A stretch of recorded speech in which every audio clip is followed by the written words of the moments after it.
All right, thank you all for coming tonight. We will call the meeting to order of the regular meeting of the Reno City Planning Commission on Wednesday, September 6th. We will start off with item number 1, Pledge of Allegiance. Commissioner Becerra, will you please lead us? I pledge allegiance to the flag of the United States of America and to the republic for which it stands, one nation, under God, indivisible, with liberty and justice for all. All right, we'll move to item number 2, roll call. Michelle, please. Harris Armstrong, Present. Manny Becerra, Present. Arthur Munoz, Here. Carrie Romeyer, Here. Alex Felto, Here. Sylvia Villanueva, Here. JD Draculich. Here. We have a quorum. Excellent, thank you. All right, we'll move to item number 3, public comment. This item is for either public comment on any action item or for any general public comment. Michelle, do we have any requests to speak forms, voicemails, Zoomers? Okay, before I do that, let me read this into the record. Please. Members of the public may call into the meeting to provide public comment by using the Zoom link provided on the agenda, specifically https://links.reno.gov/47WT2YR. It should be noted for those in the audience that comments are to be addressed to the Planning Commission as a whole. Comments heard under this item will be limited to 3 minutes per person and may pertain to matters both on and off the Planning Commission agenda. Please note that the Planning Commission may not take action upon any matter not agendized for possible action on today's agenda. When you are called on for public comment, please state your name for the record and begin speaking. The timer will begin when you say your name, and you will be afforded 3 minutes. If you are an attendee in the Zoom meeting and would like to make public comment at this time, please raise your hand. Lastly, while in this room, please be respectful. Warnings will be issued by the presiding officer if there is disruptive behavior, and you will be asked to leave chambers if the behavior continues.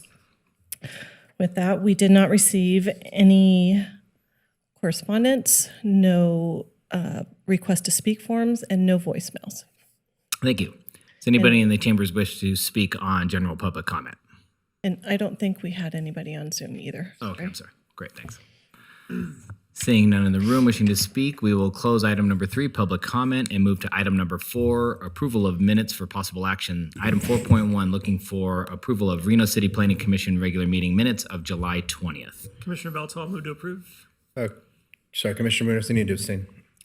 I have a I have a motion and a second. All in favor? Aye. Any opposed? Great. Minutes approved. Moving on to item 4.2, the Reno City Planning Commission regular meeting minutes of August 2nd. Commissioner Villanueva, I have to abstain. I was not present. Thank you. Commissioner Belto, I'll move to approve. Commissioner Armstrong, I'll second. We have a motion and a second. All in favor? Aye. Aye. Any opposed? Great, thank you. We will close item number 4, move to item number 5, public hearings. Any person who has chosen to provide his or her public comment when a public hearing is heard will need to so indicate on the request to speak form provided to the secretary. Alternatively, you may provide your comment when item 3, public comment, is heard at the beginning of this meeting. We'll open up with item 5. Looks like item 5.1 has been postponed, so we'll move to item 5.2, which is case number LDC 24-00001, North Valleys FED. And I believe we will get a presentation from the applicant.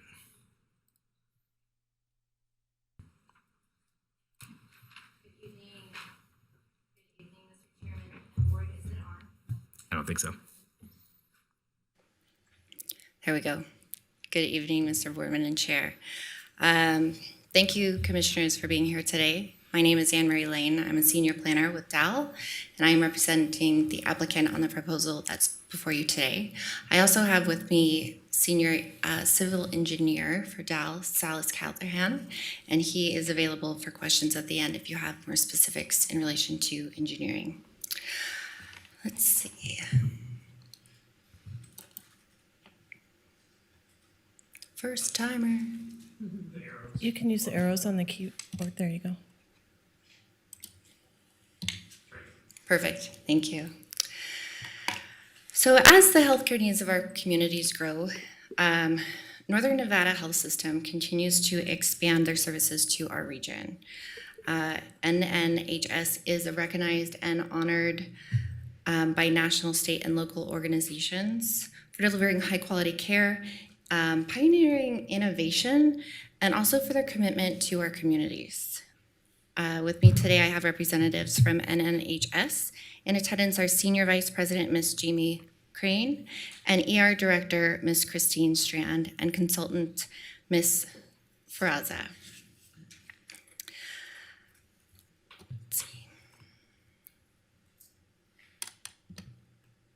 There we go. Northern Nevada offers a comprehensive range of healthcare services in our region and has been expanding access to emergency care to our region's suburban and rural residents. Up here on the map, identified with number 1, they opened the first Regions FED in the Northwest Reno after approval by this board in 2018. The second location is in Sparks, opened in January of this year. And the third location in South Reno is at DeMonte Ranch. It is scheduled to open in December of this year. The request before you is for a fourth location in the North Valleys. So why a freestanding emergency department? And what is a freestanding emergency department?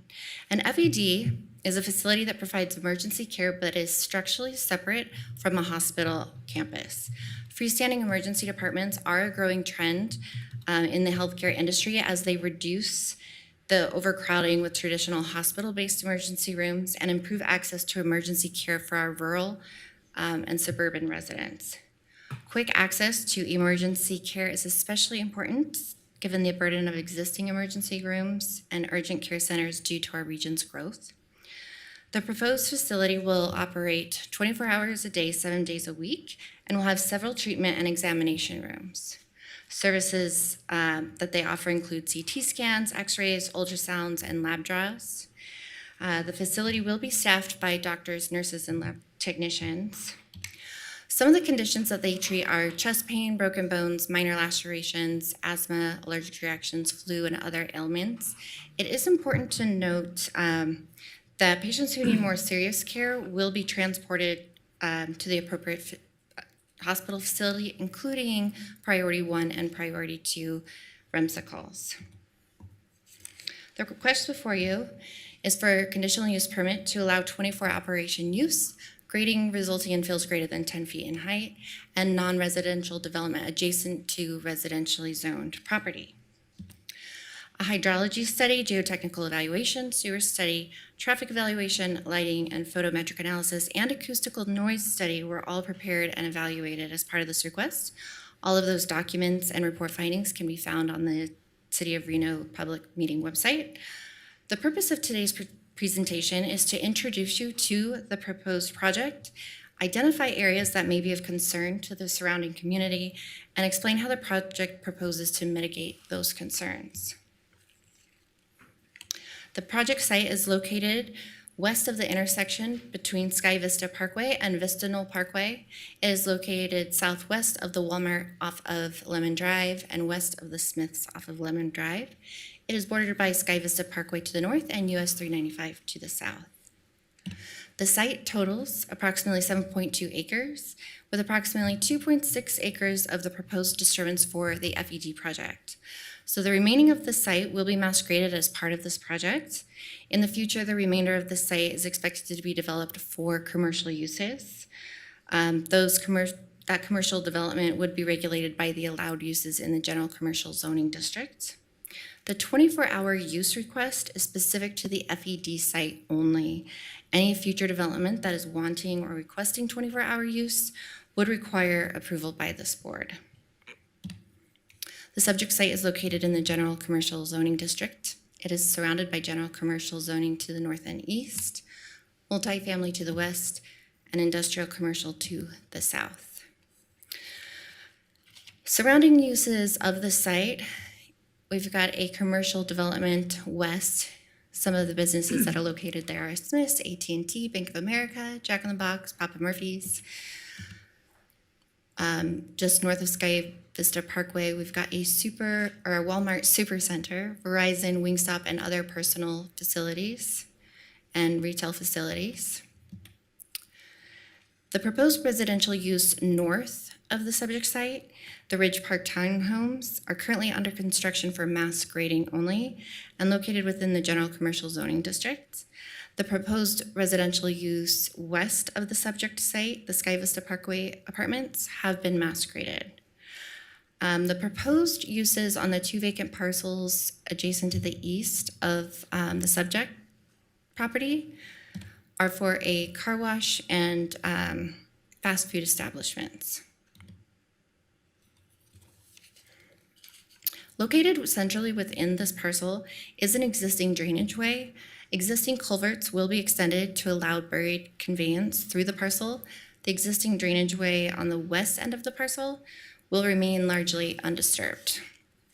And that's the drainage between the residential use and the FED site. Mass grading will include fills over 20 feet in 2 areas. This is due to 2 large gullies existing on the site. Filling these gullies will bring the site near to the existing grade of Sky Vista Parkway. The site earthwork has been considered and balanced, so material does not need to be brought on site. The FED building is oriented towards the primary street frontage of Sky Vista Parkway. The proposed building is just about 10,500 square feet, and the project is designed to accommodate 55 parking spaces, including 6 ADA spaces, and an ambulance bay to the west. Access to the site is provided by a break in the median on Sky Vista Parkway with a left-hand turn. The driveway exit out of the site is restricted to a right turn lane only, so traffic exiting the site will be heading away from the residential uses to the west. The average trip rate estimates 12 daily AM peak hour trips and 16 daily PM peak hour trips. Peak hour vehicle trip generation estimates fall far below the thresholds that require a traffic impact analysis or traffic entry and access study. And based on those estimates, the additional peak hour traffic will not impact the roadway capacity.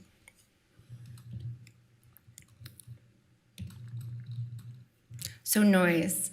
The primary residential impacts associated with this proposed FED building site would be the noise generated by ambulance service and the use of a backup emergency generator. An environmental noise assessment was conducted to ensure compliance with the City of Reno noise standards. Operationally, approximately 1% of patients that utilize standalone emergency departments arrive by ambulance. The remainder and the majority of the patients that use these facilities arrive by car. Again, it is important to note that the FDD is not a trauma facility, and it does not accept priority 1 and 2 calls as outlined in REMSA's protocol. The operation of FEDs does not include the use of helicopter transport, and as such, a helicopter landing pad is not proposed or planned for in the future. In relation to the operation of ambulances, the state of Nevada actually requires all drivers to successfully complete what's called the Emergency Vehicle Operator Training. And these programs train operators on special circumstance driving procedures, including the use of lights and sirens. The use of lights and sirens are only used in circumstances in which they would have a positive impact on the patient's outcome. And drivers follow emergency response policies that reduce the use of lights and sirens. Here locally with REMSA, the operational protocol is to shut down lights and sirens upon entering neighborhoods. As for residential buffering, the proposed residential use west of the subject site, the Sky Vista apartment buildings and the FED building, both have been designed to include landscape and setback buffers. The distance between the proposed FED building and the nearest proposed adjacent apartment building is 260 feet. The distance between the FED building and the apartment complex storage facility is 184 feet. If you look at the design of that overlay on the projector, both of these facilities are buffered by a driveway access, and then a landscaping buffer, and then in between them is that drainage way.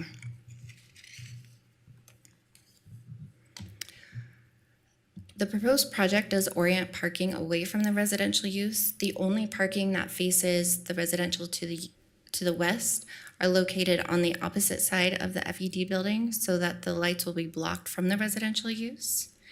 And there are no proposed signs that would face the residential use to the west. This is a 3D rendering of what the proposed building will look like. You can notice the three signage and emergency locator signs that will all be facing Sky Vista Parkway.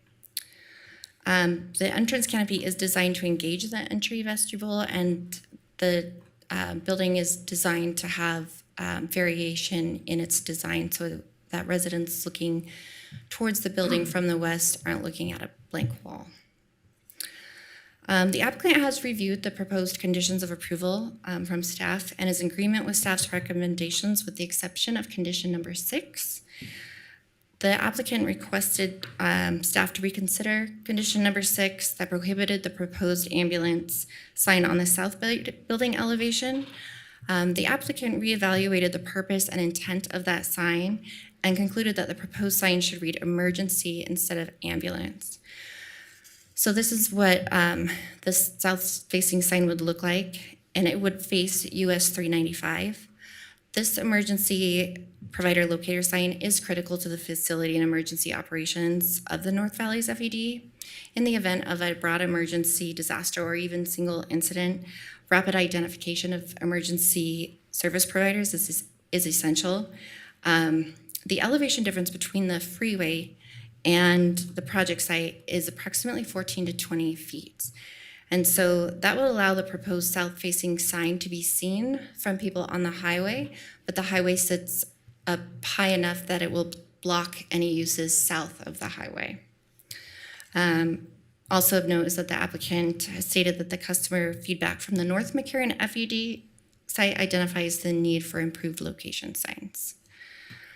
With the visual impact of the sign on residential uses south of the freeway mitigated and the intent and purpose of the south-facing emergency locator sign thoroughly vetted, staff did agree to the amendment of condition number 6 to read as follows. I'll just read through that briefly. Condition number 6, as amended, future sign permit plan shall be consistent with the signage presented in project materials included in Exhibit C, with the exception that the proposed ambulance sign on the south elevation be eliminated or replaced by the emergency sign shown on the updated rendering. The healthcare needs of our communities continue to grow, and the North Valleys FED project proposes greater access to emergency care, which will provide a benefit to not only the employees and patients of the FED, but also as well as the neighboring residents.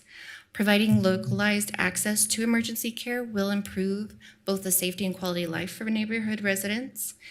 As such, the applicant respectfully requests the City of Reno Planning Commission grant approval of this request. It is my sincere hope that I was able to introduce the project and address any concerns and show how the project has been designed to mitigate those concerns. I would like to take a moment to thank City of Reno Planning and Engineering staff, particularly Mr. Jeff Foster and Mr. Frank Peralta, for having open and direct communication throughout the process. Mr. Foster and Mr. Peralta provided excellent customer service, and they also utilized their professional expertise to help the design team bring forth the best possible project. I would also like to thank the Planning Commission for your time and attention to this request. Mr. Callahan and I are available to answer any questions that you might have. Thank you for your time. Thank you. We will now get a presentation from the city.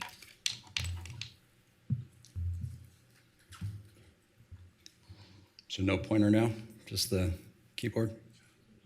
The little, okay, all right. We'll make do. I'll be left-handed tonight. Okay, so Jeff Foster, Associate Planner for the record, bringing to you tonight LDC 24000, how many O's did I say? 00001, North Valleys Fed. And let's get going. So this undeveloped site, and I will acknowledge that Ms. Lane did a fantastic job going through a wealth of information. Much of what I have in my slides is duplicative, so bear with me. I'll try and run through it as quickly as possible. So the undeveloped site is approximately 7.29 acres. It is a couple blocks west of Lemon Drive on Sky Vista Parkway. And the requested conditional use permit that we have, as she outlined, is for 24-hour operations, fills greater than 10 feet in height, and non-residential development adjacent to residentially zoned property. I did want to call your attention to the fact that your agenda says that it also involves disturbance of a major drainage way, as that is how the original case was noticed. However, it was determined throughout the process that it is not a major drainage way, as was also determined for the Ridge Park tentative map to the north across Sky Vista Parkway. Same drainage way, was not a major drainage way then, isn't a major drainage way now. So that one has been removed and is not in the staff report, but it was carried forward on your agenda, so just wanted to clarify that. Key issues are compatibility with surrounding land uses and operational impacts.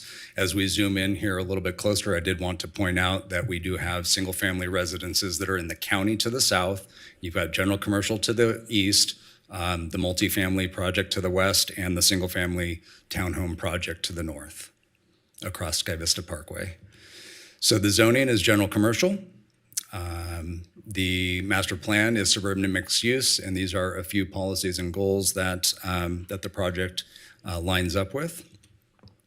The site design, again, it is a freestanding emergency department, or FED. It's approximately 10,500 square feet, single-story building. The ambulance bay on the west side, the higher activity parking area on the east side. And I did want to point out specifically that there is a screening wall proposed on the west side in between the use and the multifamily to the west. And that screening wall comes into play later in some other areas. So the site design, it does meet minimum landscaping. The parking area will be screened from Sky Vista Parkway. The remainder of the site will be mass graded for the future commercial development.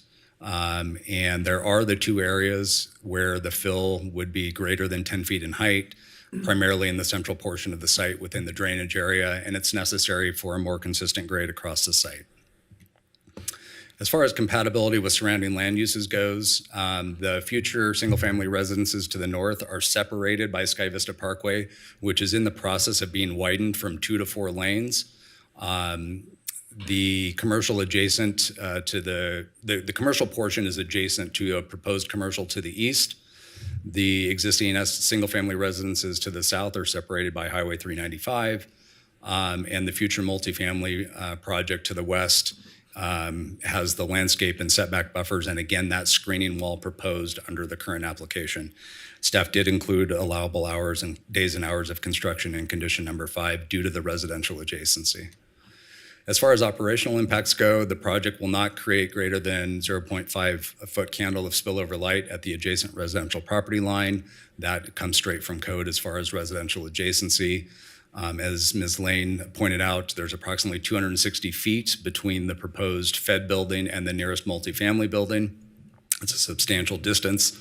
Sirens are authorized to exceed noise thresholds and are not expected to result in adverse noise impacts.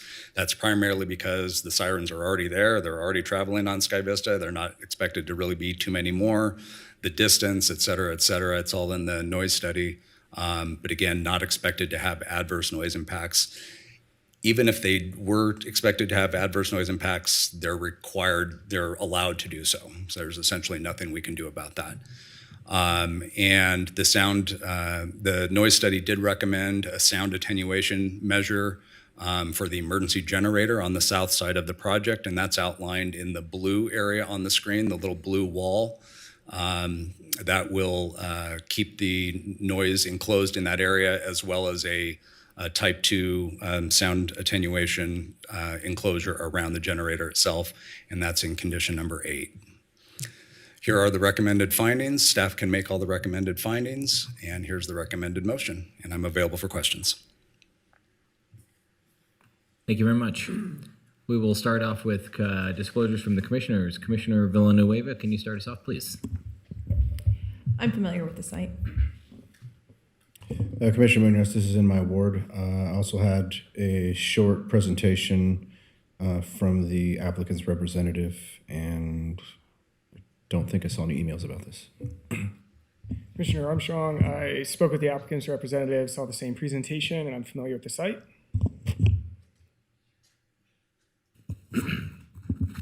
Commissioner Becerra, familiar with the site and spoke with the applicant as well. Commissioner Rohrmeyer, I am familiar with the site and I spoke to the applicant. Commissioner Valto, same disclosures. Commissioner Draculich, same disclosures. Thank you. All right, we will now open up public comment. Michelle, do we have any request to speak forms? I did not receive correspondence, voicemails, or request to speak forms for this item, and I don't believe I have anybody on Zoom requesting to speak on this item either. Okay, thank you. Anybody in the chambers wish to speak on this item? Seeing none, we'll close public comment and move to the commissioners for questions of the applicant or staff. Commissioner Munoz, please. Thank you. This will be for staff.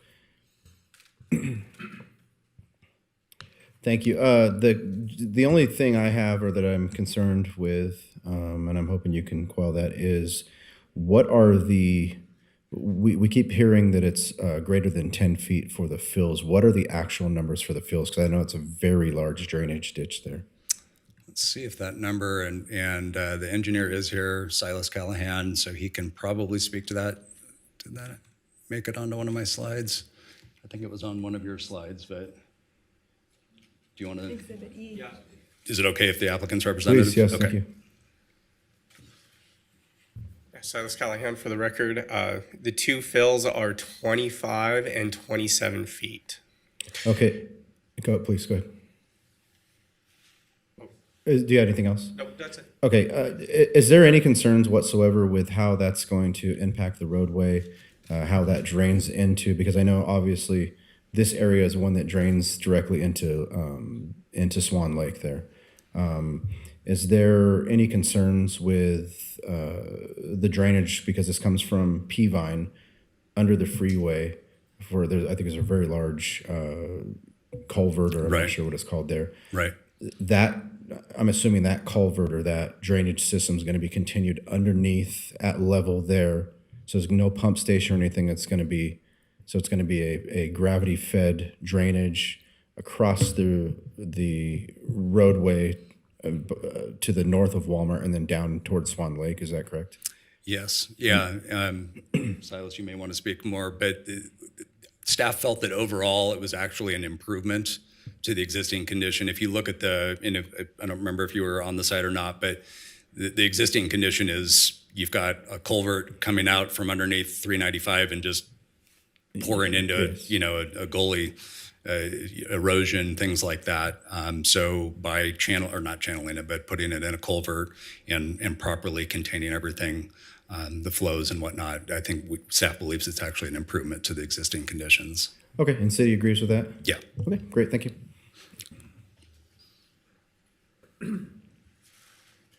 Commissioner Villanueva. Thank you. This is actually similar. It's really similar to what he was asking. I just want some clarity. So where does that water go now, and how? I mean, does it get pretty full, that drainage ditch? Can you speak to that? And where does the water go now? Does it go to Swan Lake? Eventually it ends up in Swan Lake, correct? Yeah. Yes. Yeah. Okay, so can you just explain a little bit more about like how the functioning of how that would work? Or maybe, probably not you, but probably the applicant's engineer. Yeah. And our engineer is here as well. The applicant's Okay. engineer is fine. If you want to come up and I just want to have a better understanding. Yeah, Silas Callahan for the record. I did a pretty thorough analysis looking through that entire system. There's a lot of water that is backed up before the freeway side, over on the other side of the freeway, on that 48-inch culvert. Water detains in there and then goes through the site. And what we are doing is essentially the same thing. It's just putting a conveyance straight from one side of a culvert to another. So it has virtually no change as far as what the hydraulics are doing right now in the system. And with the fill, what are we filling exactly? Is it just the natural form of the mountain that's being filled, or what type of grading is that? Correct. It's where there at one point in time was a natural gully that has since been filled by both the freeway and Sky Vista. So you're left with this basically gigantic hole in the ground. Is it disturbed? It is not currently disturbed. Oh, okay. Okay. All right. Thank you. Thank you. If I may, Commissioner Draculich, Jeff, I have a question for you. Just more point of clarification, or just walk me through a little bit more about the remaining part of the parcel that isn't being developed. We're general commercial, and then obviously the master plan is SMU. So just help me out. What can they do with that after they build this project? Can they parcel it off? Can they sell it? With the SMU zoning, what can come up, or what will happen? So they certainly can parcel it off. That's potentially contemplated. But certainly under general, even if they don't parcel it off, the uses that are allowed in general commercial vary. But I would imagine in that corridor, you probably have a continuation of other neighborhood serving restaurants and shops and things like that. So that general retail, restaurants, those kinds of things under GC. But yes, they could parcel it off. Okay. And then we have that master plan use of SMU, and they could go under those zoning restrictions. Correct. Okay. Correct. Yep. Yeah. And I guess, Commissioner Villanueva, go ahead. One more while I have you up here. For that, I know there's some housing going up. What's the likelihood that would be put into place? I'm just curious if they'll know before, homeowners will know before purchasing what they're moving in next to, so that they at least have the option. Do you know what the anticipated date for that construction? I mean, it probably came through this body, so. The anticipated date of construction of the Fed? The housing, not this the application, housing. but the housing. Yeah, I think there's housing currently in the process of being developed. So townhomes across the street, single-family townhomes across the street. That's currently in the process of being graded. I don't know the ETA on delivery of those homes themselves. The multifamily to the west is also in the process of being graded. So there's a good possibility that those units will be at least partly under construction before this even breaks ground in any way. Keep in mind that this project will still have to go through a building permit process, which will likely last several months. So it's likely that whoever decides to buy those homes will probably have some knowledge that they're going to be moving in. There's a distinct possibility, absolutely. All right, thank you. Commissioner Becerra, please. Sure. It's a question for Mr. Foster. Is the city or the staff in alignment with the applicant with the proposed amendment for condition number 6? Thank you for asking that question. I do appreciate that, because I had a hidden slide at the back here that I was waiting, depending on how things unfolded tonight. So yes, this is the proposed revised language, striking out the word prohibited at the end of condition number 6 and adding the rest of the phrase eliminated or replaced by the emergency sign shown on the updated rendering. Yes, staff is in support of that revision. If you're curious why, it was because the word ambulance didn't seem to make any sense on the backside of a building facing a freeway. So that's why we had recommended striking that sign in the first place. However, since emergency could have a benefit of being seen from the freeway, staff was in support of that. Great, thank you. Would we like to move into discussion? Commissioner Munoz, please go ahead. Sure. As everybody on the board knows, and I'm sure soon the commission knows, and the new commissioners will learn, I am very pro commercial building in Ward 4. Our infrastructure and our services up there have been extremely lacking for years. And for me, this is a good project that takes a large chunk of land that could potentially 7.29 acres. It could potentially been used for apartments or anything else that fits into that zoning, and this takes away that opportunity for this to be turned into homes, which is what I've been pushing for the last 3 years. So I am very much in support of this. It's a service up there that we need. It's a service up there that anything as emergency services has been lacking And I've called for the last several years for build.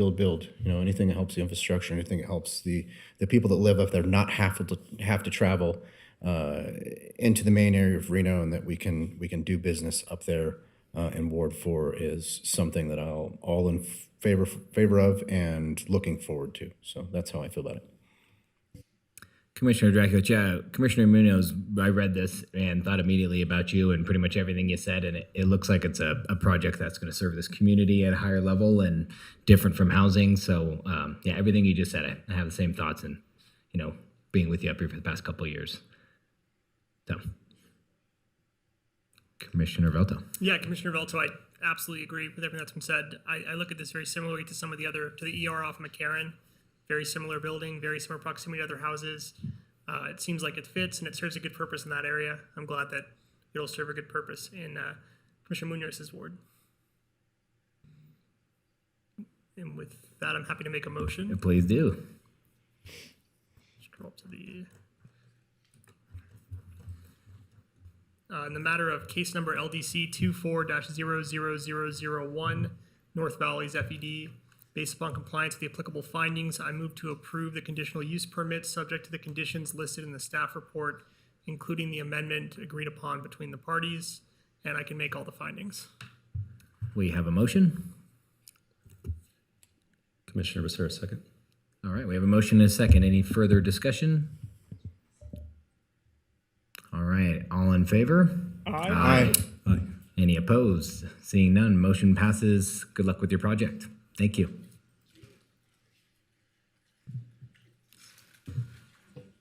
All right, we'll close item 5.2, move to item 5.3, case number LDC 23-00021 Valley View Estates. And I believe we will get a presentation from the applicant.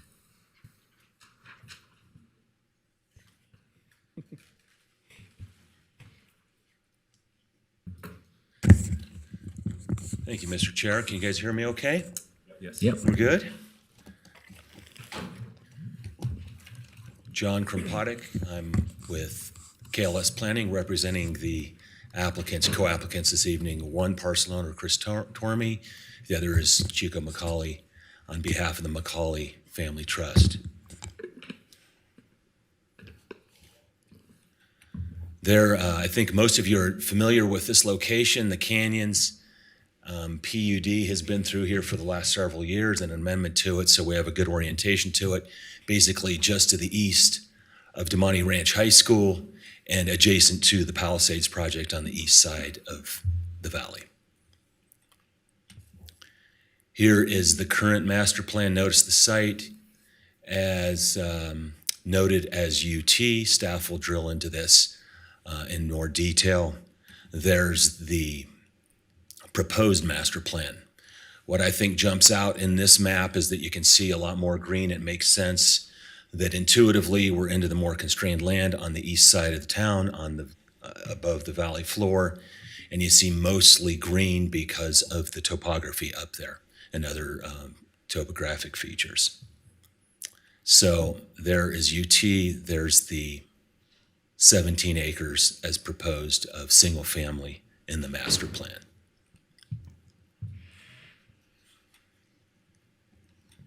Corresponding zoning, HDR in the county. Staff has noted the translation in the staff report to LR 2.5, but the same finger identical to the master plan in the amount of acreage that's suitable for development. And then again, the proposed zoning to planned unit development.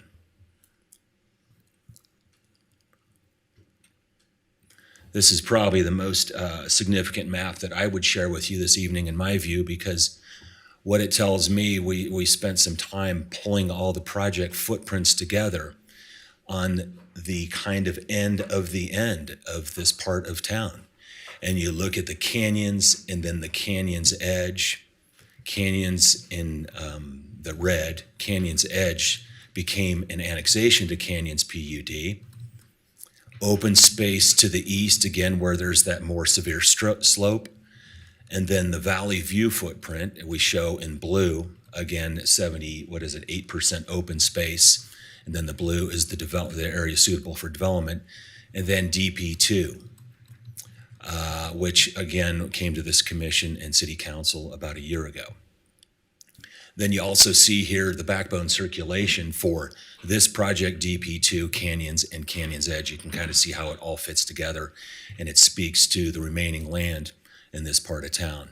I think also important to kind of comprehensive planning here is the Tumwa tank you see on the north and east of Canyons Edge.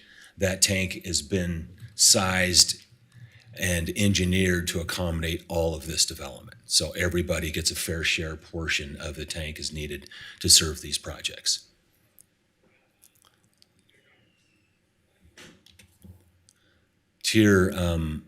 The tier map, this is important, and it kind of shows how everything fits together. It started with regional planning. This is regional planning tier map.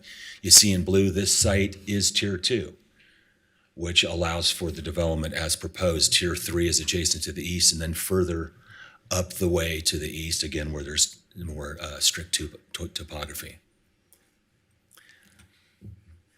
And then the last map that I have, again on regional, and I just wanted to show all the big picture from all I'm on city master plan, city zoning, and the regional planning. Development constraints map. You can see this kind of greenish brown that's spattered through this site, and then a little more heavy as you go up the hill to the east and to the south. So the blue is our development area consistent with the regional plan and the development constraints in the tier, in the master plan, and the city plan. That's all I have. I'll leave the rest for you guys for questions. Thank you very much for your time. Thank you, John. If I may too, it's been kudos to staff night, but where's Brooke at? Brooke and I have worked a lot together, and I wanted to acknowledge he's a great talent to the city, and he has a really unique skill set in dealing with this kind of terrain, and my observation in dealing with city planners for 25 years. So I really respect his ability, and we always seem to work through the issues. So thank you. Thanks, John. All right, we now get a presentation from Brooke. Good evening, Planning Commission. My name is Brooke Oswald for the new folks. I'm Associate Planner with Development Services, and I'll be running through the project tonight. The case tonight is LDC 23-00021, Valley View Estates. So looking at the project site, we are in Ward 2, and as was mentioned, this is a Tier 2 regional. Tier 2 regional is basically land that has been determined from our regional to be suitable for suburban development or other little nodes of more density. So what we're seeing tonight would be comparable to that suburban development. The project site's approximately 80 acres. Kind of run through it so you know, this is Damani Ranch High School, the D on the hill, and so we're just east of that D on the hill.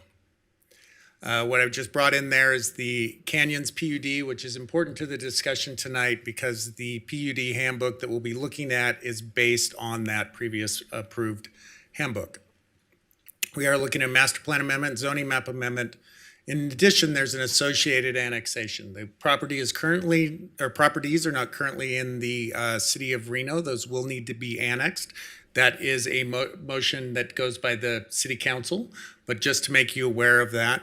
The properties are within our sphere of influence, so we currently have jurisdictional authorization over them. They are contingent, and then obviously, as I went over that Tier 2, they are suitable for development. Come in just a little bit closer. As you can see, at that point, that's the end of Tellurium Mine Road. Those roads have been stubbed out, which would indicate that future development is sort of anticipated in that area. Additionally, just above that, we're seeing the other stubbed out road that would go up to the canyons. This property here is DP2, it was called. It was a tentative map that has been approved for 18 townhomes. So we're seeing a number of development and approvals coming in this area. So to quickly go over our master plan on the left there, that is UT, or unincorporated transitional. So that is a master plan that we lay on land that is not quite ready for development, but would be ready for development in the future. So what we're seeing is we have development coming up to here. We're seeing stubbed in roads, we're seeing those utilities in place, And so to look at the master plan as we propose moving forward, we're coming forward with that 17 acres of single-family neighborhood master plan. And then the PGOS is our parks, greenways, and open space. So this master plan really sets that high level of what we'd anticipate development under that. As you can see, those are splots out, and I think the applicant's representative, John Kapotic, did a great job of representing why that is with those constrained areas that we're seeing through regional. To going over to the other side, we have a large lot residential 2.5, so that you would require 2.5 acres to build a home on. And then the UT40 is unincorporated transition, 1 unit per 40 acres. These are translations taken from the county zoning. We currently don't have a zoning on these properties. And what we'd be moving that is to the PUD, or planned unit development. That would be Valley View Estates. Quickly run through a planned unit development. As the project on the right, as you can see, this is coming from the handbook. This is their land development plan. The orange representing the developed areas. As you notice, this matches what we see as our master plan directly. So those are matching up. You can see a trail network moving through that, and then the black being that roadway connection moving up, connecting up into the Canyons project and creating a loop road.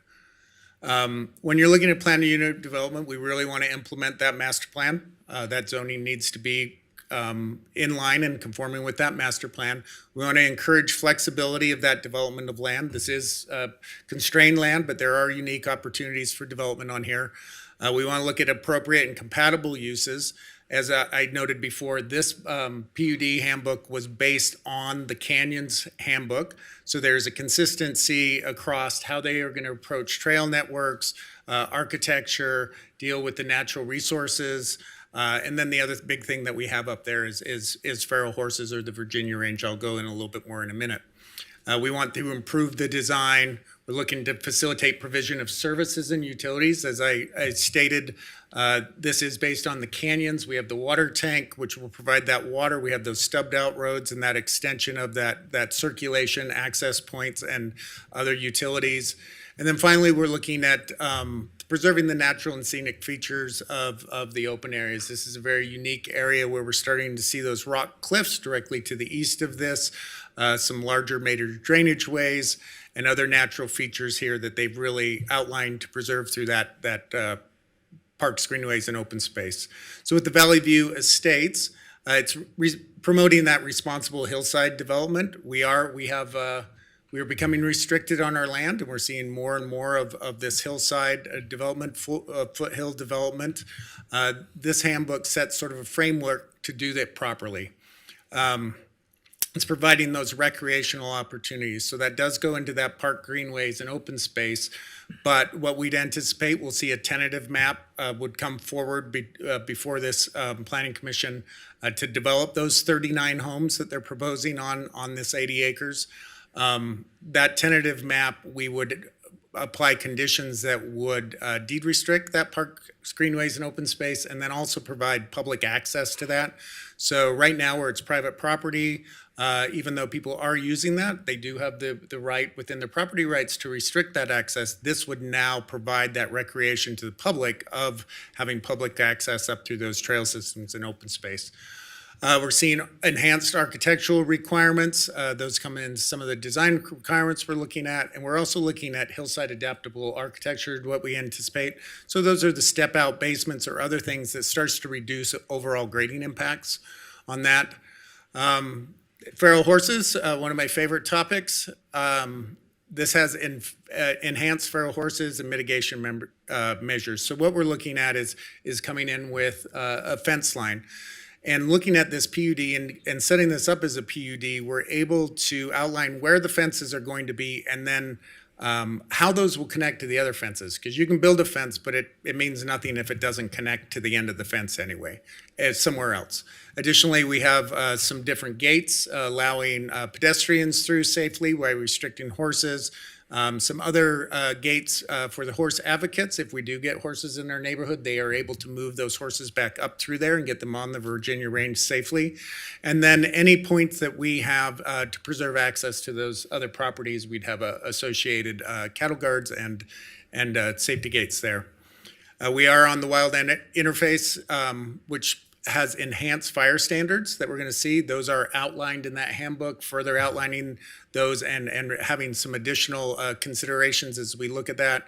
And then there are considerations for wildlife as we look at there's requirements through these handbooks to work with NDOW and other agencies to make sure that any existing wildlife prevention or those are mitigated through the construction process.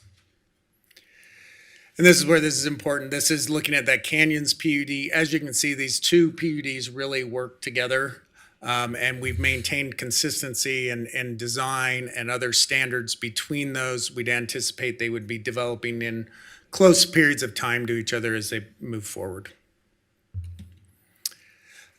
Staff could make all the master plan findings and zoning map findings. And I'll leave you with the recommendation available for questions. Thank you, Brooke. Appreciate it. We'll go to the commissioners for disclosures. Commissioner Velto, please. Commissioner Velto, familiar with the site, received and reviewed emails. Also attempted to speak with the applicant's representative. I was reached out to, and my apologies for not getting back to you.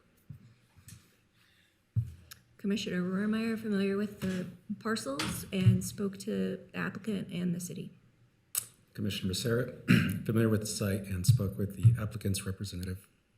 Commissioner Armstrong, I am familiar with the site. I was reached out to by the applicant, but I did not have a meeting with the applicant. Commissioner Munoz, familiar with the site and had a quick text message exchange with the applicant's representative. Commissioner Villanueva, I visited the site.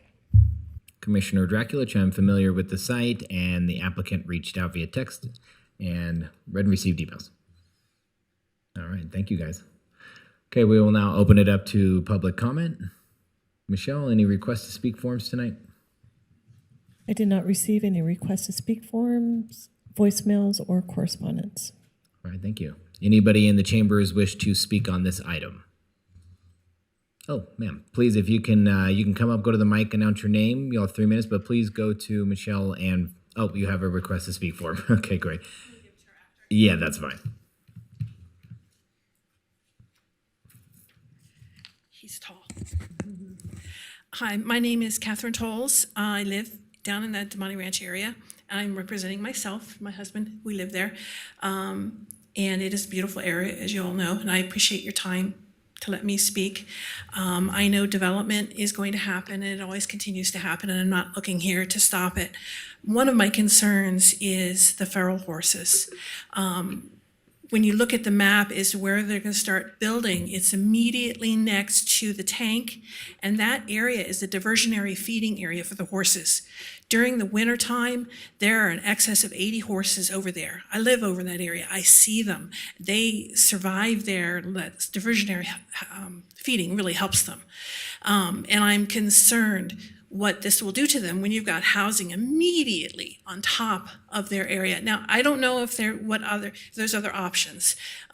So I would request consideration for some type of review, more careful review, because with that DP2 happening, this right there, there's just this narrow little area for them to migrate through. And they do spend a good 6 months in that area. I know in the summertime, you don't see them much because they go farther south. But in the wintertime, we see them all the time. So that was a concern of mine. Another was the what it's going to do to the traffic. There's going to be a lot more homes there, and they're going to be allowing ADUs as well, which is just going to increase, I understand, there's going to be more housing, there's more people, but there's only going to be one, maybe two routes in there, and there's already only one route to what the housing that's already there. So is there any other way to help with traffic diversion as well? Because it becomes a challenge with the school there, and when the school's in session, you have the flashing lights, and so things slow down, and construction would be kind of difficult. And I know I had something else to say, but I can't remember it, so I'm a little nervous. So I think I will stop there while I'm ahead. Thank you for your time. Thank you as well. We appreciate it. Yeah, if you could just give that form to Michelle. Thank you. Perfect. Anybody else in the chambers wish to speak on this item? Seeing none, we will close public comment and open it up for questions of the commissioners for staff or the applicant. Commissioner Armstrong, please. Thank you, Chair. I have a couple for staff, if you'll indulge me. Thank you, Brooke. So initially, I was kind of confused how we got from the UT 40 LL 2.5 into the SF3, but I think you and the applicant did a good job of explaining it. I just want to make sure I understand it. It's basically tied to the other PUD, and you're using that as kind of a benchmark for how you get to SF3 and why that's appropriate for kind of a myriad of factors that you walk through. Is that right? Sure. It's outlined in the handbook also. We're looking at some of those site and development constraints, applying an SF3 over the entire property and then bringing it back. Now, you could take a traditional zoning and do it that way and use a clustering. The applicant has decided to use the handbook for consistency with the neighboring, coming up with that same basically allowable units of 39 on that 80 acres, which is coming out to about 1 dwelling unit per 2 acres. Perfect. And so when you get further down in the staff report on that, it mentions that I think by right, a 10% modification to density is allowed, which is bringing it up to 42. Is the applicant asking for 42, or are they asking for 39 with the understanding that they could come back? They are currently asking for 39. Obviously, we would see what is allowable coming through with that tentative map, which really establishes those lots. So at that time, we would address if that was appropriate or not. And I think you kind of look at that from a point of view of your lot size, right? And that ability, if they came in with, they are allowed attached product, which has could have a smaller impact, providing more homes. So that would be analyzed through the tentative map. Okay. And then to the point that we heard in public comment regarding the traffic, at some point further when it becomes more advanced, would there be a trigger for a traffic study or other traffic mitigants that we would have to entertain? Now, this is a minimal amount of units. We do have an approved tentative map on the canyons. That was for 79 units. And then we have, or 71, we have 8 units up above when we did the amendment. So we have 79. There was a traffic analysis was done upon that. The impacts not being found substantial to have those impacts. Now, with the tentative map, we would also continue to analyze those traffic when we came in and we knew an actual unit count in that. Okay, thank you. And then last one, I appreciate it. This is related kind of further down in the staff report to the financial implications. Can you just give me kind of a better understanding of the actual general fund and street fund impacts to the city? It seems like the fees generated would just exist otherwise and be raised by an HOA with some other mechanism for building it. But there's not like a DEV agreement in place with the city. Is that right? No, what we do is because of that annexation and that master plan, it triggers the requirement through our Reno Municipal Code for that impact analysis or that financial analysis. So what we look at it as that is over a course of, I believe it's 20 years of, is it a deficit to the city or is it a gain? Right. So we see a property tax increase, but we have roads to take care of, right? And so it's, and what we saw on this is a minimal gain over that 20 years. So it's kind of a wash. It doesn't impact the city financially. Now, additionally, what we would see because of the open space and that open space being within that PUD and how that's held, that would be the requirement of the HOA to maintain that open space and some of those other things. And that wasn't considered within that, but it's an additional benefit that the city sees. Excellent. Thank you. Really appreciate it. Commissioner Rohrer. Yeah, I have questions for staff. So could this project, 39 to 42 units, be achieved by standard zoning? It could be achieved by standard zoning. Yes, I think some of the challenges we have is that the handbook gives us a more certainty of how that would be developed, those standards that would be in place versus our code. We are seeing some enhanced standards and some other things, also that compatibility. Another big one we are seeing with this that I think should be mentioned with our current Title 18 update. We have some new PUD requirements and standards, and some of that, one of that is within 5 years, if they haven't moved forward with a development, they need to go to Planning Commission, to City Council, and either say, give a phasing of how they're going to start to do it, or work through that.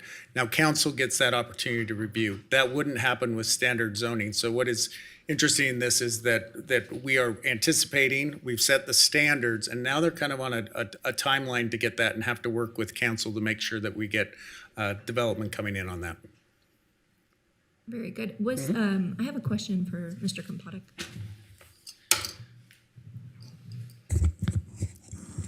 Hi, Commissioner. I was very curious to see or understand if there was opportunities to come in as an annexation with the Canyons PUD for a more comprehensive. It's kind of hard to implement and govern many PUDs, in my opinion. So were you able to have discussions on that? Oh, meaning one PUD and we annexed to that? Yeah, I came into the game late here. I think you know that.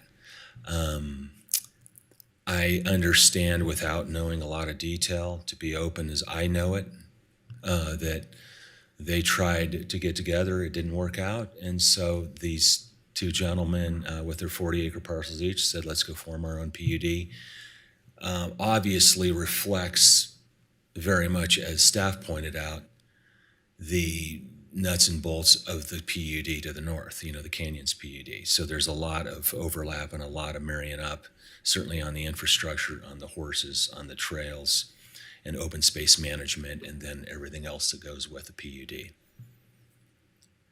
Could you explain what you see being achieved by the PUD as opposed to just going with sort of traditional single family and open space zoning? I think because of the environmental constraints, as staff noted, they're a little bit more robust in the PUD, 70 and 80% open space, and what are you going to do with that?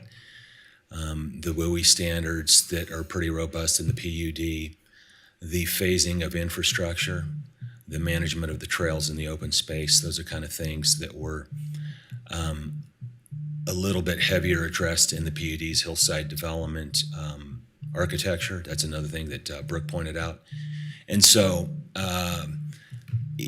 going back in time and looking how it started with the Canyons, then Canyons Edge, got to a point where we said, you know what, let's roll this into a PUD and customize these standards and deal with them comprehensively.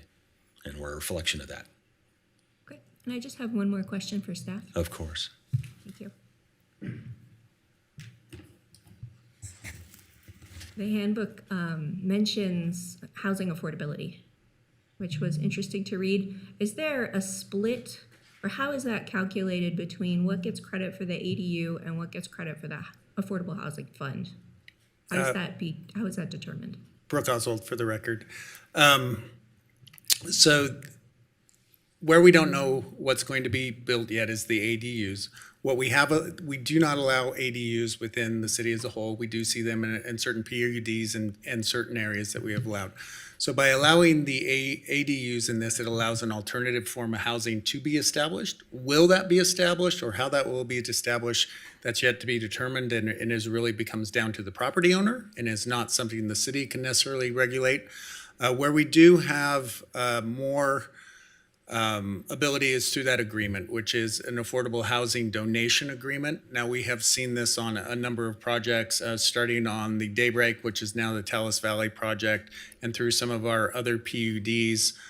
This has sort of been established that through each housing unit, there will be a donation that goes to either a charitable trust for the city or to the city itself to help with affordable housing issues throughout the city. So as far as it's a challenge with the affordable housing there, the location of that is really key. We're not seeing public transit in that area, some of those amenities and services, some of the other things in there. So affordable housing, what we have done in some of those outer or more suburban areas is really look to this fund to help to support our affordable housing needs in our area. Commissioner Velto, please. I want to follow up on the ADU topic. So ADUs are going to be expressly permitted, and this might be a question for John, but is it contemplated there'll be an HOA? I can answer that. There will be an HOA associated with this. That would be the overall maintenance of landscape, but also that open space. So an HOA would be required.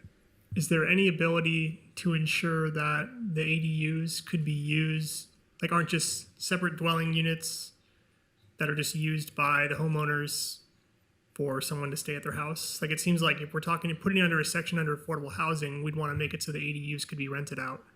Yeah, I think from a city's point of view, we wouldn't manage or market that. We would hope that that would create a diversity of housing and those could be rented. And what we have done through this zoning is create the opportunity for that to happen, to further regulate that not somewhere where the city is. I think that would be up to the applicant and how they would determine that, or really this would come down to an individual property owner and their rights within their property.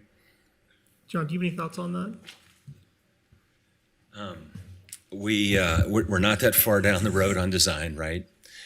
We get into product development now, the 39 or 42, depending on, we got the footprint, and it gets into lot size and what target market you're trying to hit on pricing. And then ADUs, we just make we have to meet ADU compliance code section. Don't know that there's going to be ADUs at this stage. Understood. I guess I like the idea of ADUs. Yeah, I do too. But I would like the idea of them actually being used as potentially dwelling units and not just separate buildings that are used for. You mean like a casita? Yeah. I see, yeah. So for rent, right? Yeah. Yeah, makes perfect sense. It's a great, going back a couple of years ago, we had that opportunity and somehow it got blown up at city council. But the way I look at it is you've paid for the infrastructure as a city. The impacts are nominal and you got another form of housing there and it's more attainable. So I'm a big fan of ADUs. I don't know, and I think the two gentlemen that I'm working for do not know at this stage if it's a candidate for ADUs. Do you know if there's a way to ensure that the ADUs could be used as rentals? As it written, we're just looking for the provision to have them in the PUD. I cannot ensure that. Okay. Angela Foos, Assistant Director of Development Services. So are you asking, is there a way for the city to enforce that you don't put your kid living in there as a college student, that you put somebody? No, just condition and allowance that a property owner, if they're permitted to have an ADU within the handbook, that they would also be able to operate that ADU as a rental. Oh, I gotcha. And like supersede any type of CC&Rs for an HOA that would prevent that from happening. So from a zoning perspective, we do have certain areas of town, not very many, where we do allow ADUs, and that is written into either a PUD or a specific area. They have the right through this PUD process to allow ADUs. So if the HOA is formed and conflicts with the PUD, then that is something that is in conflict. So I think if they choose to write that ADUs are allowed use within the PUD, then the HOA and the CC&Rs would have to match that.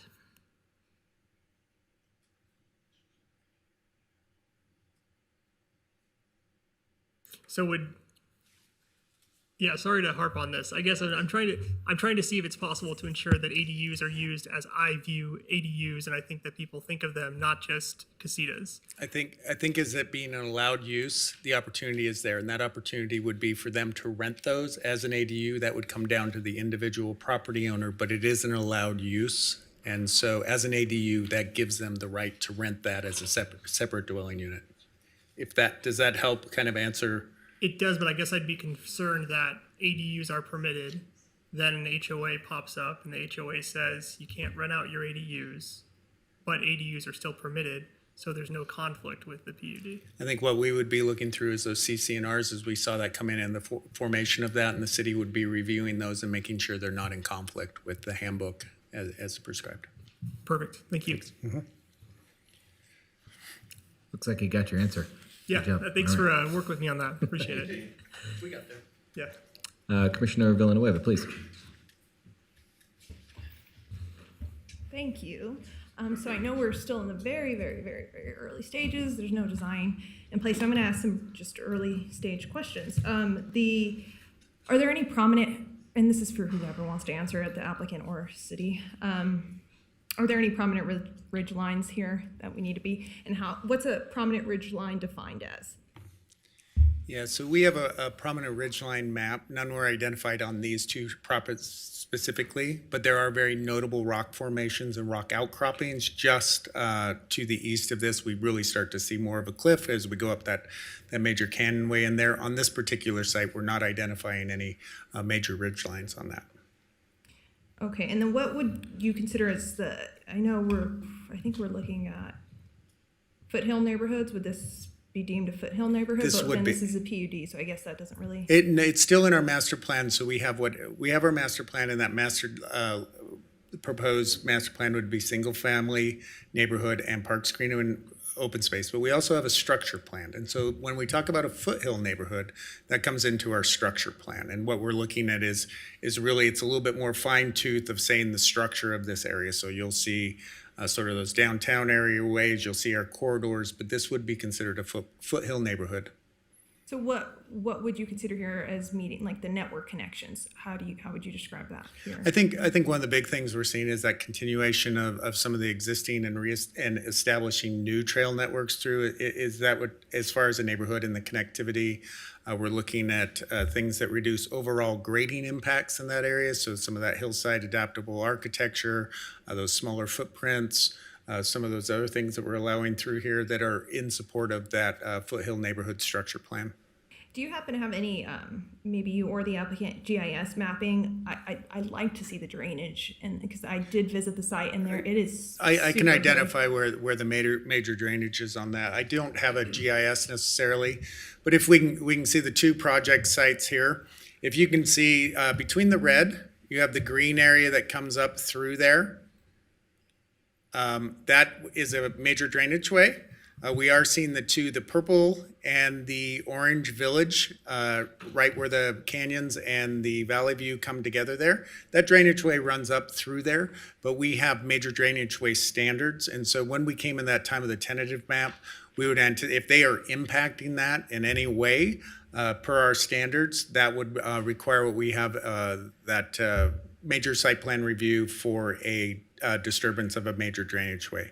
We'd also probably anticipate the cuts and fills that we see, and then the tentative map, and we could see potentially conditional use permit coming through some of the clustering and some of the other things they're proposing. Brooke, can you use your mouse to demonstrate that so people can see? Sure.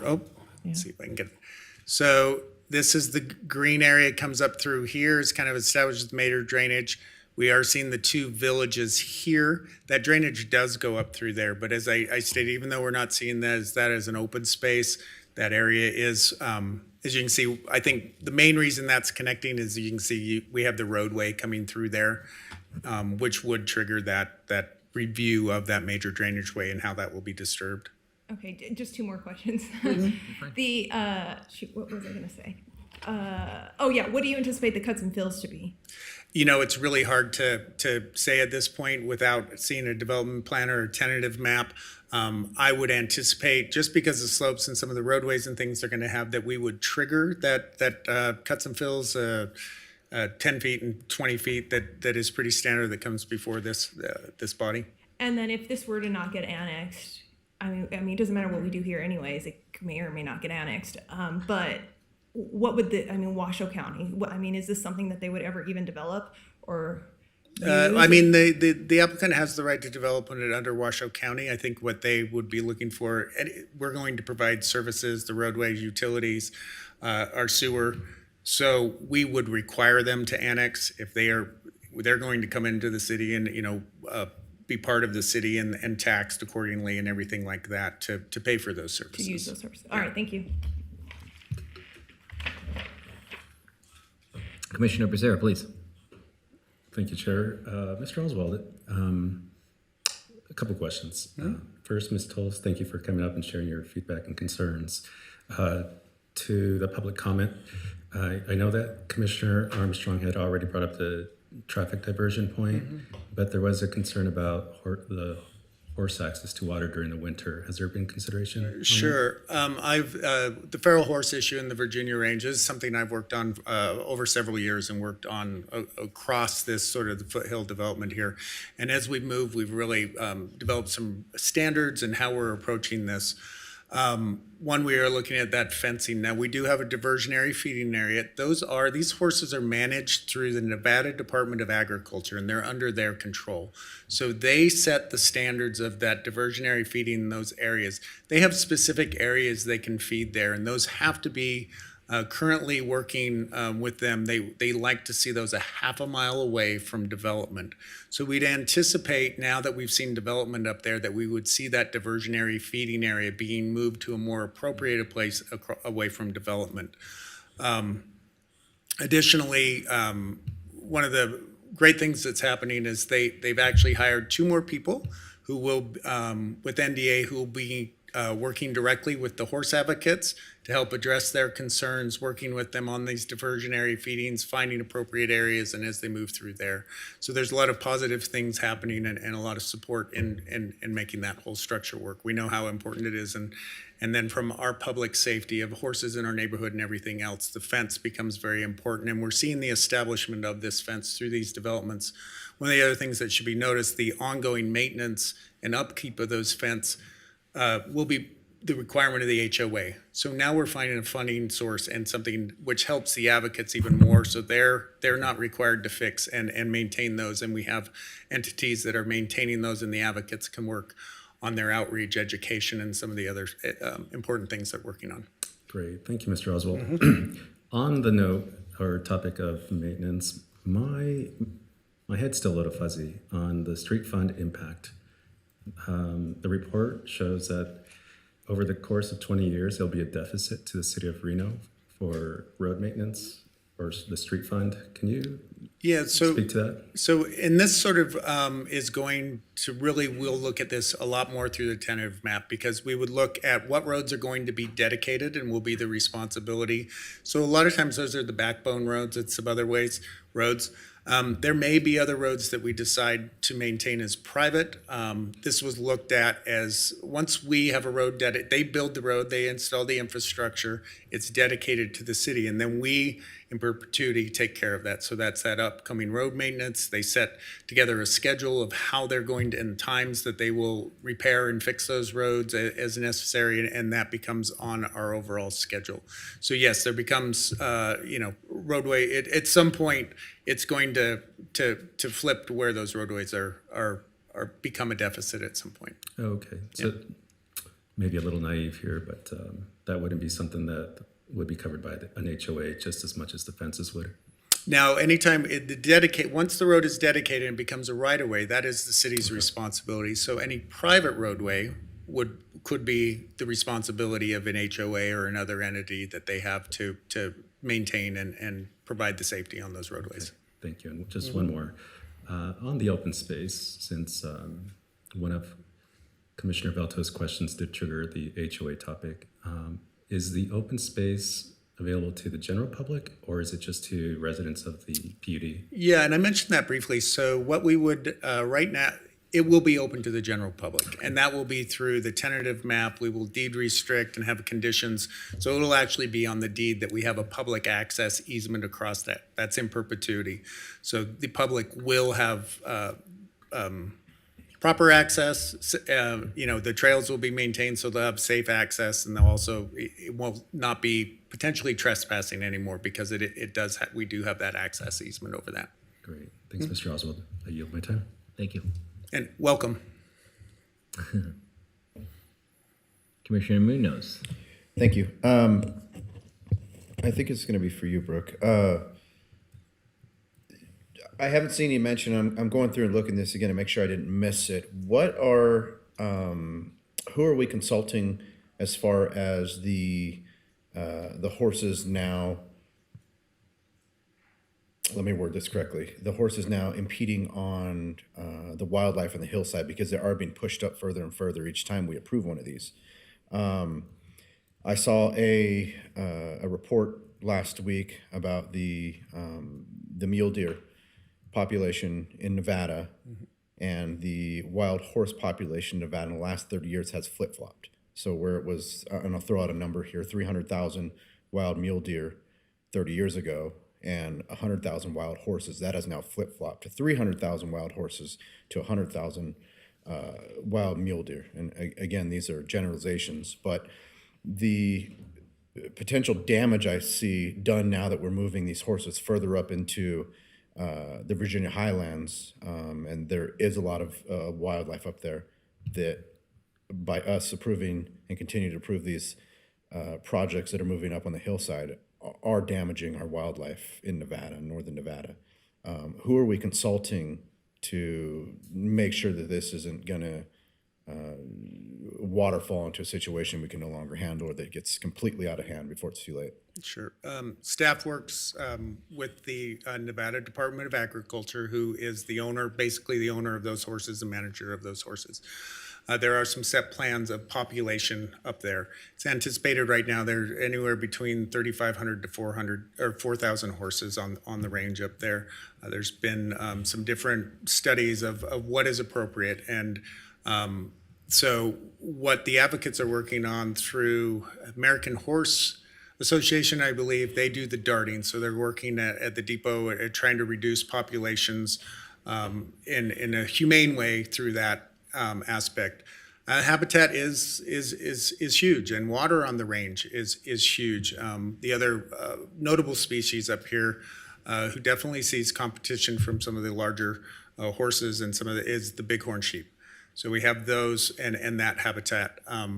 Staff will be working, there'll be NDOW, which is Nevada Department of Wildlife, will be working on them. We would have a full kind of assessment of impact of wildlife in this area through that.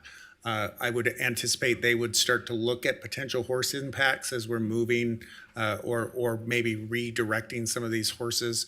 And NDA also will be working with NDOW to some extent to make sure that these resources are looked at and are preserved.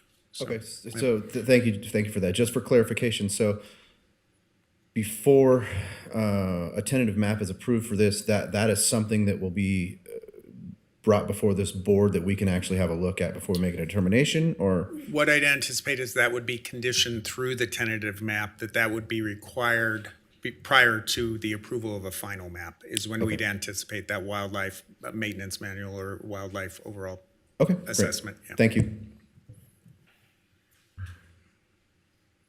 Seeing no more questions, we want to move into discussion or entertain a motion. I'm happy to entertain discussion. Please. So first I want to say, Commissioner Romeyer, is it Romeyer? That was great questioning, because I actually was going to ask very similar questions about the PUD. So thank you for saved some of my time.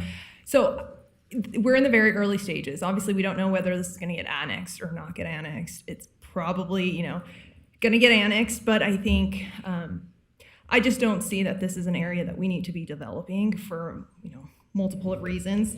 It's very hilly. I think that the cuts and fills are going to be severe. I think the wildlife is an issue. Network connections, I just don't see. I think it's non-existent, especially how I'm looking at the City of Reno master plan for foothill development. And I'm looking at all the different features, protection of natural features, cluster development, grading, cut and fills, so on and so forth, including network connections, internal connections. And you can turn to page 155 if you are interested. But I just don't think that the policies that are set forth in this master plan are going to be met by this kind of development. And also, to the questions that Commissioner Romeyer asked, I think whenever we use a PUD, it's a lot of times because they can't fit. They're trying to fit a square peg into a round hole.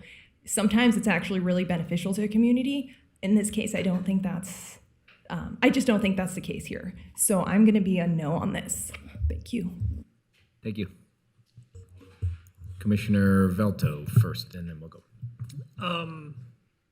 I guess I come at this project looking at it through the lens that we've already approved a very, very similar PUD right next to it.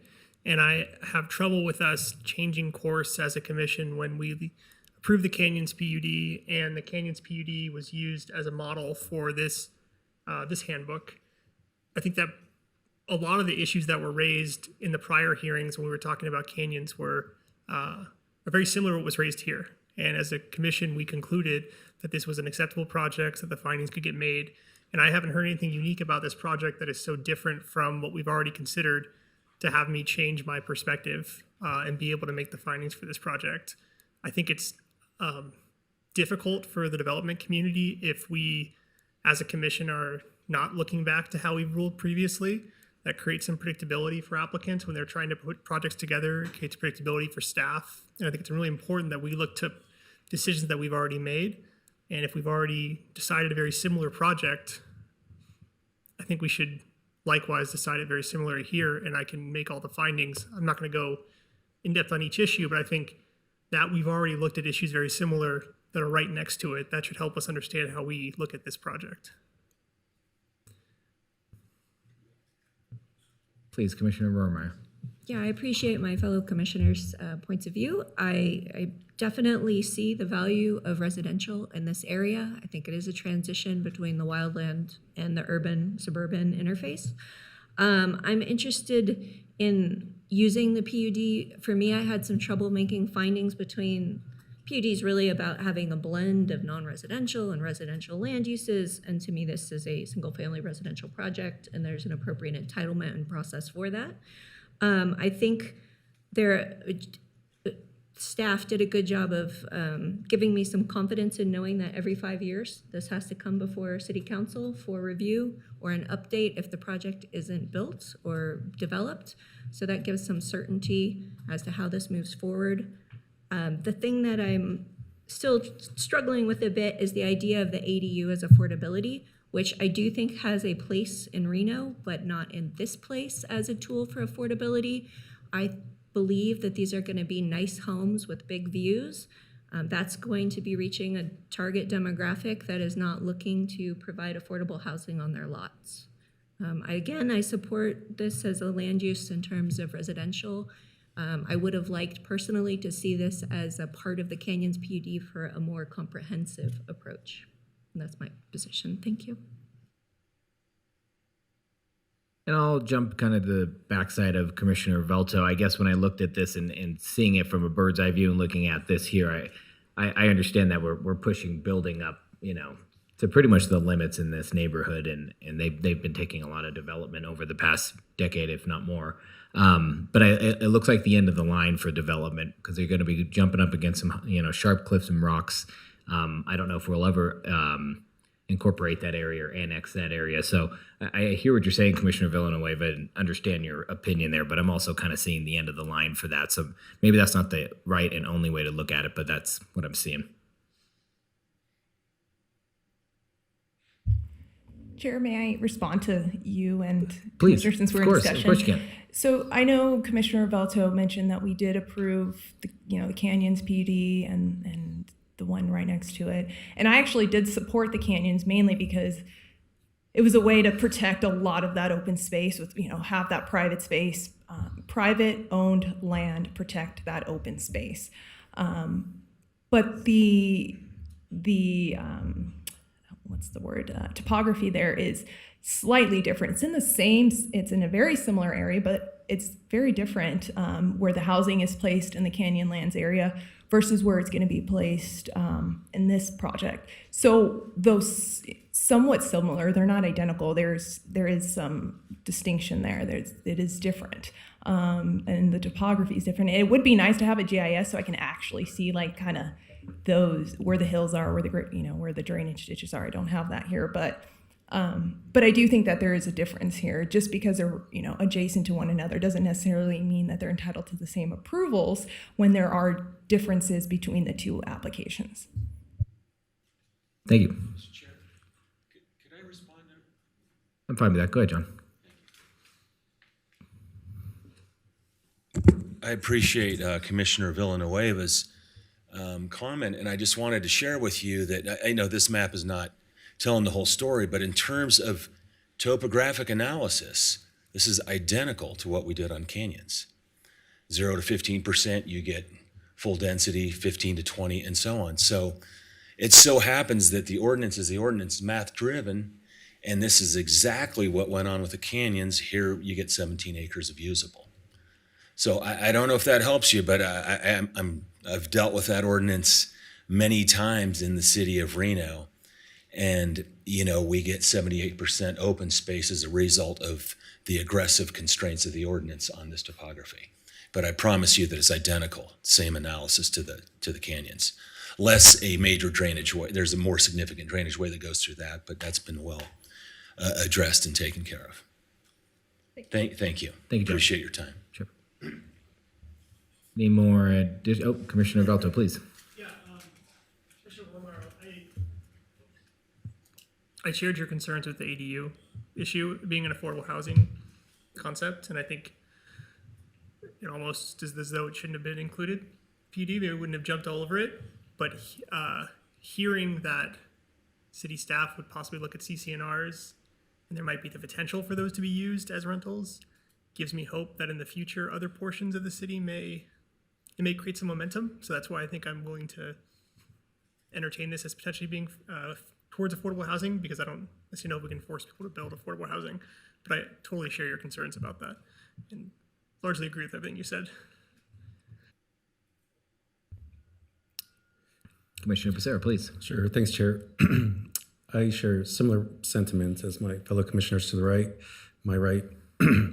I think I have my question answered already by John. There really isn't anything uniquely different between canyons and Valley View other than the steepness on Valley View, right? The topography. Okay. And then, Chair, when you say end of the line, would you mind clarifying what that means? Does that mean that this would be potentially the last build out in that? I'm just thinking, and I'm sorry, that was probably not great vernacular, but really what I see is that we're going to be struggling to develop to the east of that. It doesn't mean that I can. When I see it on this one specifically in that rock outcropping and the grading up there, it appears that we're going to have trouble going to the east. I mean, I'm just looking at the overall, South Meadows area in general, and I understand how we're kind of creeping up those hills, but knowing that area well, I mean, coming to a point where development is going to be undoable, and we really have got a lot of parks, greenway, and open spaces stopping that from happening, obviously, in this specific parcel. Okay, great. Thanks, Chair. Can I ask a quick question here? It just came to mind, and I'm probably going to be for staff, if that's okay. Please, that's fine. I'm a little not understanding. So from the east of this property on, how many privately owned parcels are there before we hit BLM land or Forest Service land? So there is very little to no Forest Service land here. This is all private land. So most of the Virginia, probably 90% of the Virginia range is private land. So what we're seeing, up to the Washoe County story is in our sphere of influence. I think one of the biggest restraining factors we have there is what we're seeing is that is classified as a tier 3 through our regional. That tier 3 does not support development. So any development would require a tier change, which is something that we saw recently based here. And regional was able to make it because what we did is we turned this area to tier 2, and our open space is still considered tier 3. So what really is that overall regional plan that starts to restrict that development or has to go through a public process that we're looking at, is development appropriate? We see you're seeing over 30% slopes for a large percentage of this. As you get higher up on this towards that county line, there are flatter areas that potentially could be developed in the future, but I would not anticipate any time soon. Okay. On this. Yeah. Thank you. What my concern is, and we've seen it a lot in Lemon Valley and Golden Valley, is the large tract homes end, and then we have a lot of single homes across all. If you're in the middle of Lemon Valley and look around, there's homes everywhere on the hillsides, and there's single homes on private lots. Does the city believe, or does the city feel that we are towards the edge of where we're capable of building out? And if not, if there is some flat areas or areas that can be developed, what is the best guess scenario that those areas will eventually be built out as well. I mean, is there any plan? I know we have master plans for years out. Is there any plan other than at the edge where we're at now that there could be development further up? So that, as I stated, that's in our sphere of influence, which at one point in time, the commission or the city council determined that was an appropriate place for us to grow. Now we see a lot of constraints up there. We don't have access to utilities now. We don't have access to roadways. So all that would have to be developed and move forward as that. So I cannot say certain we would not see development past this. What I think I could say is if you were looking in the valley and looking at the hillsides, it is more than likely that you would not see the development that happened up top. This would be sort of that end of development that you would see what we as residents of the city of Reno would say as foothills. Okay, thank you. Nothing else. Follow-up question. Please. Mr. Oswald, since there is a school literally below this area, was there consideration given to the impact of that school if it's single-family units, and could they take on the additional FTE or enrollment? Certainly. So that the school does provide us comments. Those come through the tentative map stage usually when they actually know how many homes are going to be developed and what's going to happen. And so the overall student load would be looked at that point. The school district has bonded and they have sort of a plan in place that is looking and anticipating growth as we would anticipate our city growing. Okay, thanks. Thank you. Can I share a Commissioner comment? Villanueva, please. It's more, it's kind of, it's to Commissioner Muniz. I get what you're talking about because I grew up in Las Vegas and I saw Henderson just completely develop all the way up the hill, and I thought it couldn't go any higher. And then I went back to visit and I'm like, oh wow, it went all the way up there to the top. And so it's private land. A lot of this is private land. It is Washoe County land currently, but it is private. So I mean, we cannot be arbitrary or capricious when when making these decisions. But when I look at the policies here and I go through one by one and I try and make the findings, I can't do it. So I struggle. And I appreciate what each of you have shared. But I stand by my position in the sense that I just don't think developing here meets the goals of the master plan, the policies, especially just kind of as a citizen as well. It doesn't seem like something that the city can benefit from. So thank you. Commissioner Armstrong, please. I appreciate all of the dialogue with fellow commissioners. I think some really great points were raised. Ultimately, I fall more in line, I think, with the comments made by Chair Draculich, Commissioner Velto. And with that, I am ready to make a motion unless there's further discussion. Please do.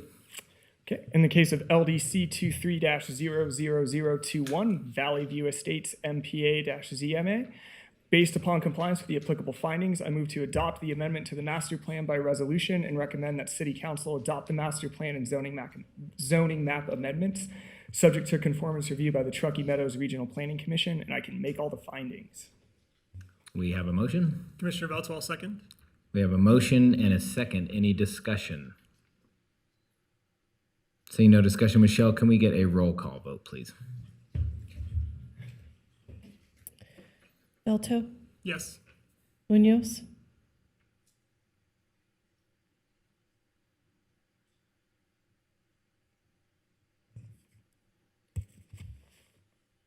Yes. Armstrong, Yes. Draculich, Yes. Villanueva, No. Becerra, Yes. Romeyer. Yes. The vote is 6-1. Vote of 6-1, motion passes. Good luck with your project. Thank you.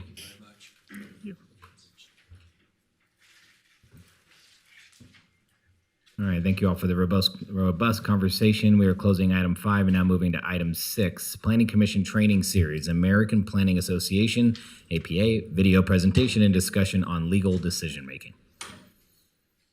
Ms. Foos.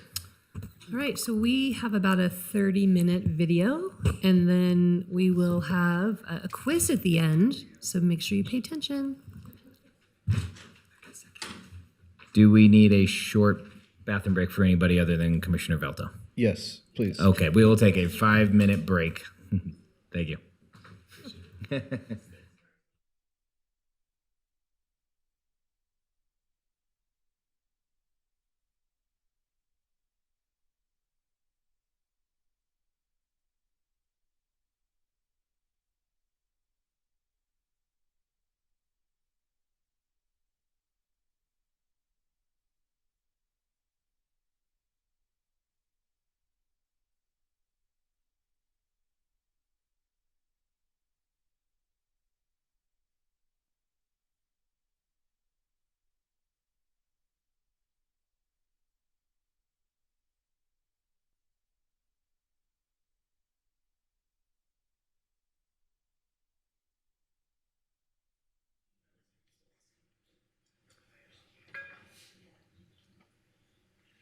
You might notice already just with your background.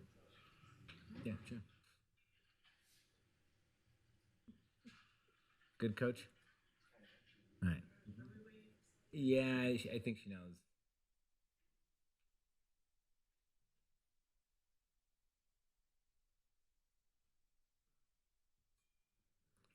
All right, we will call the meeting back to order from our short recess and continue on with our training video.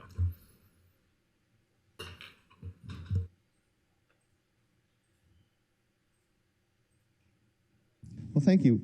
I'm Michael Blue, and we're here with Greg Jones of the law firm of Ansel Glink, and we're going to talk about the legal aspects of decision-making related to plan commissioners. So, Greg, thanks for joining us. Thanks for having me, Michael. So let's start with just that. What are the legal implications of a plan commission recommendation? How cautious do they have to be? Do they need to pay attention to any legal precedent? Or start us off with that. Sure. Well, at its heart, a plan commission is supposed to conduct a thorough public vetting of a development proposal or anything that comes before it, and make a recommendation to the city council or the village board, whichever municipality it may be. So the recommendation matters, and the conduct of the hearing matters because, in theory, the facts and testimony provided at the hearing will provide the basis for the plan commission's recommendation.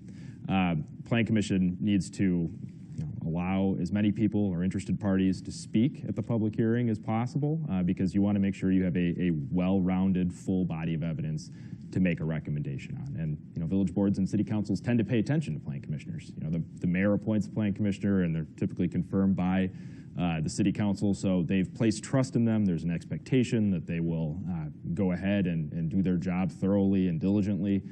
So the recommendation absolutely matters. Okay. So, but for the commission, they don't have to worry too much about the city getting sued, if they're doing their job, if they're going through the process correctly, and ultimately there's an elected body behind them that's making the final decision. That's right. The commission needs to stay focused on the standards for approval for the request in front of it. So what does that mean? That's, if there's a variance request, the zoning code will have specific standards that the plan commission should consider when determining whether to support or recommend denial of a variance.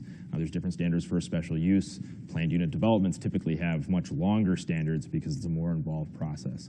So as long as the plan commission views the testimony that's provided at the hearing through the lens of those standards to determine whether or not the applicant is meeting those standards, the city's pretty well protected from a lawsuit. Well, one of the questions we get a lot from commissions and commissioners in the work we do is they're always worried about setting a precedent. So if we allow this variation or approve that special use, haven't we set a precedent that allows the next one to come through that maybe we don't like, we can't say no to it? Tell us a little bit about precedent. There's a lot of misconception around the concept of setting a precedent. The short answer is if you approve a fence variance for Joe Jackson, you're not required to go ahead and approve the next fence variance that comes in for Sally Smith. Each request should be evaluated on its own merits, its own facts, and its own circumstances. So we'll take Joe Jackson's fence variance request. Say he comes in and asks to build an 8-foot fence in a zoning district where only 6-foot fences are allowed. Maybe that 8-foot fence is warranted because there's a drive-through on the property next door, or there's an alley next door, or there's a dog kennel next door. Now, when Sally Smith comes in, her house backs up to another residential property. So there's differences, factual differences between the two cases. So the way that a plan commission can really protect itself from arguments of, well, you approved Joe's variance, you have to approve Sally's variance, is to focus and drill down on the facts. If you focus on the facts and the testimony presented at the hearing, it should become apparent that there are differences between the two. Now, that's the legal answer. It's difficult to set a precedent by approving, one variance. There's also the public perception or political angle as well. Now, the public is not necessarily going to understand the nuance between the two variance requests. And this also reemphasizes the importance of making sure you clearly state on the record why you're supporting the variance, what those facts are. That way, when someone comes in later, you can say, yes, but you're not located next to a kennel or a drive-through or an alley that has a lot of traffic. Okay, that's great. We talk a lot about findings of fact as part of the deliberation. First of all, what are they? And second of all, why are they important? Findings of fact are, it's an analysis of the testimony and facts presented at the hearing. So it's all the reasons why, or in some cases why not, a proposal meets the zoning standards in the ordinance. It's important to note that the findings of fact need to be based only on the testimony provided at the hearing or the meeting. You're not supposed to take into account any outside factors that haven't been presented on the record. So they're important because it shows that the Plan Commission is doing its job and it's considering the appropriate legal factors when it makes its recommendation. So the Plan Commissioners, again, this is going to be a common theme that runs throughout our talk. They need to be familiar with the standards and they need to view all testimony that's provided at the hearing through those standards. And it's pretty common for commissioners to actually have the standards written down on the dais next to them, and that's part of having a quality staff report as well. And in terms of those findings of fact, they ultimately become part of the record. They ultimately find their way to the elected body that's making the decision. Who writes them? Staff, secretary, chair of the commission, somebody randomly selected from the commission? It varies, and a lot of it depends on the capacity of the municipality, both in terms of how much staff support they have, and things of that nature. So there's three common approaches. First, it's a really good idea to have the applicant submit draft findings of fact with his application. The applicant, at the end of the day, is the one asking for approval. He's asking for relief. Have him make his case in writing. And that serves a couple of purposes. First, it'll provide the commission with a general idea of what findings of fact may be if they wanted to support the case. And two, it'll help get the applicant in the right mindset before the hearing, because it's basically his presentation or his argument written down, which is good. It'll make for a more fruitful hearing. It'll get him focused on those standards as well. Alternately, the commission can draft its own findings. That can happen during the meeting. We certainly work with clients that have worksheets, basically, that have here's standard number 1, and there's 5 or 6 lines below it, and the commission, after the public hearing is closed, still during an open meeting, will discuss what facts and what testimony presented at the hearing satisfy that factor, and they'll walk through all of them. And that's a little bit more labor intensive. It can make the meeting a bit longer, but on the other hand, it also helps show the public how the sausage is made, so to speak. It's very transparent. It's very apparent what the commission is doing. There's no activity behind closed doors. Or alternately, if it's a community with more resources, you can have staff prepare findings, either draft findings prior to the hearing or findings based on the testimony after the hearing. So there's no one right way to do it. If you have staff, they're typically the professionals, the experts. It's great to rely on them. We certainly recognize that not every community has a professional planner on staff. But those findings written around those standards, those are really kind of the heart of the evaluation or the testimony process, aren't they? They absolutely are, and they'll be forwarded on to the city council for their consideration prior to the vote. Certainly, if you end up in court, the findings made by the Plan Commission are a consideration. So it's important, and you should take time with them. So you mentioned, we talked about that there are standards that these findings of fact address. and that sometimes there's more of them. They're generally similar, they're not the same in every community, but sometimes you can say there's a lot of them. Like for a planned unit development, there might be more of them. Does the application have to meet all of these standards or just most of them? The application needs to meet the standards. It's not, 1 out of 3 or 2 out of 3. It's not more than not. It's clear that the application needs to address each standard. So that's part of the burden that applicants carry, and that's why they need to be carefully consider the application they're bringing forth and whether or not they can state a claim and substantiate support for that proposal. Aren't some of those standards written where there's some room for interpretation? I mean, those standards are not, is the building 6 feet tall? The standards talk about there's adequate facilities or there's adequate capacity, and there may be something about impact or trend of development. Those might be kind of fuzzy things. Is that true? And what if you can make a case the other way? Yeah, there's absolutely room for argument, and that's why we have attorneys.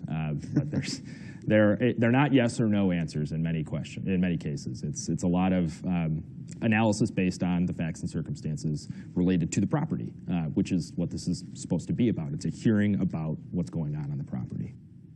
So with that in mind, what should a commissioner keep in mind to be sure that as they're either asking questions or making their comments or deliberating amongst themselves, what should the commissioners keep in mind so that they're making a good case, that they're helping form those findings of fact to all those standards?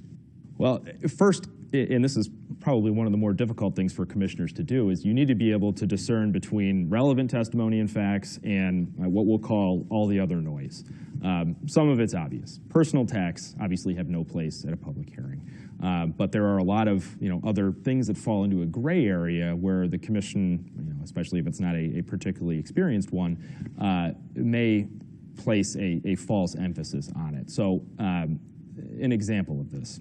I participated in a hearing where there was a drugstore that wanted to move into a neighborhood. It was adjacent to a park, and it was predominantly a single-family residential area around there. There was a member of the public who stood up and testified, and she had, through the Freedom of Information Act, obtained copies of police reports for a drugstore located in a different community, not even the same drugstore. And she proceeded to read pages and pages, and this was years of police reports, talking about how children were going to be kidnapped out of the parking lot of this drugstore, and how rapists and pedophiles tended to frequent pharmacy parking lots. That's not relevant. That's totally irrelevant. And it's important for the Plan Commission to recognize that, and that also emphasizes the importance of having a chair that has a pretty strong handle on meeting conduct. Because in that case, she was gavelled quiet and said, listen, if you have testimony that relates to the factors that the Plan Commission is required to consider, please provide that, but recognize that what you're talking about right now is not necessarily relevant. So the best advice really is to be familiar with those standards and view the testimony through the lens of those. You mentioned gaveling a resident who's making a comment. And in terms of taking testimony and how much testimony and cutting off testimony, is there a legal answer to the question of how much testimony is enough, how much is too much, when can you cut people off, should you cut people off? Generally err on the side of providing more testimony. It's painful. It can make for some long nights. You're going to see your family less, but that's your job. The City Council has the ability to curtail public comment largely out of necessity. They're governing the entire municipality. The Plan Commission's purpose is different. They're there to take testimony. They're there to listen to a wide range of claims, some more relevant than others, some clearly irrelevant. They don't have to listen to those. But if there's a degree of relevancy in what is being presented, the Plan Commission's obligated to listen. And that serves the purpose of making sure they're doing a thorough job, evaluating each proposal and giving it the time that it deserves.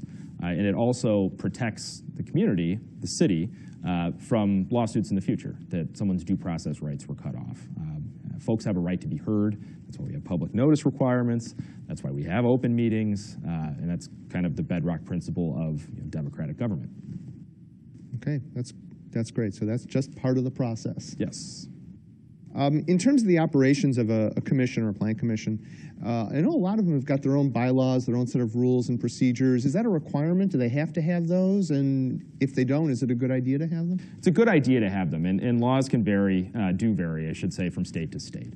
The bylaws are important because it's really the playbook for how the Plan Commission is supposed to function. So it talks about membership, it talks about obligation to attend meetings, it talks about conduct of meetings. A variant of Robert's Rules of Order is commonly used by a lot of Plan Commissions, but you don't have to use Robert's Rules of Order wholesale. You can make changes. It's really a good idea because Robert's Rules of Order is really intended to govern deliberative bodies that are in constant session, and Plan Commissions aren't. They hold a meeting once or twice a month and they're done. So the bylaws establish the ground rules. They can establish limits within reason on public comment as well. So if the situation comes up where the Plan Commission needs to limit public comment, and there are bylaws that have been adopted by the community, that's a stronger legal position if you ever need to defend it. It sounds to me like a lot of these rules, a lot of this structure really is ultimately to the benefit of the commission, so that if you have a bylaw rule that says, we're going to try and end the meeting by 11 o'clock, or we're not going to start a new case after a certain time, and that you've got to stick with these findings of fact and consider those, that this structure can really be very helpful to the staff and the commission in managing what can be an emotional situation. That's exactly right. It's the rules of the road, and it establishes expectations. And to your comment about ending meetings at a certain time, we've all been in situations where we've sat through the small hours of the morning listening to deliberations for commissioners who have been on the dais for 5, 6, 7, 8 hours, and it's hard to make good decisions when you've been sitting up there and it's 2 o'clock in the morning. From a legal perspective, you might not make the best decision. I would agree with that. So the motion, the way motions are made, a lot of times you see commissioners get a little bit hung up in how they do this. One of the key understandings, though, is that motions are always supposed to be made in the affirmative. Is that right? And tell us why. Yeah, that's correct. And an example will help highlight why or how this can go wrong, because it can go very wrong. So imagine you've got a controversial land use proposal. Say it's a glue factory.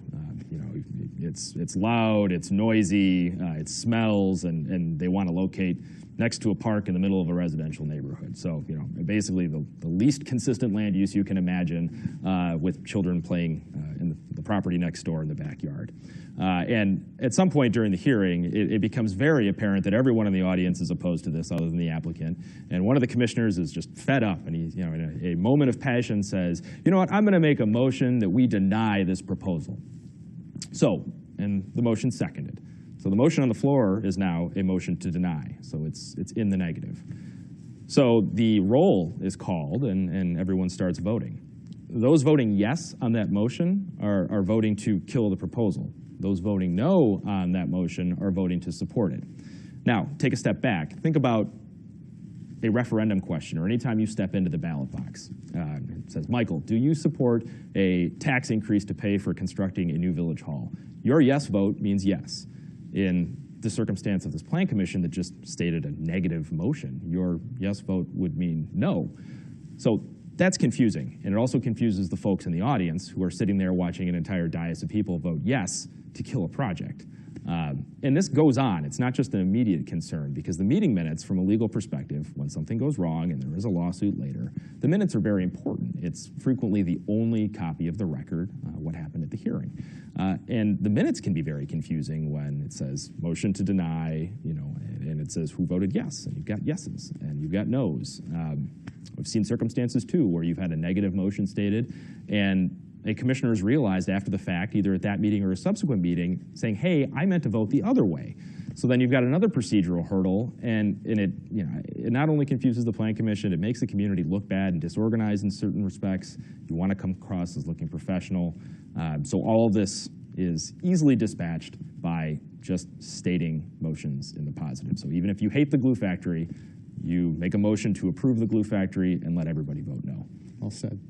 Okay.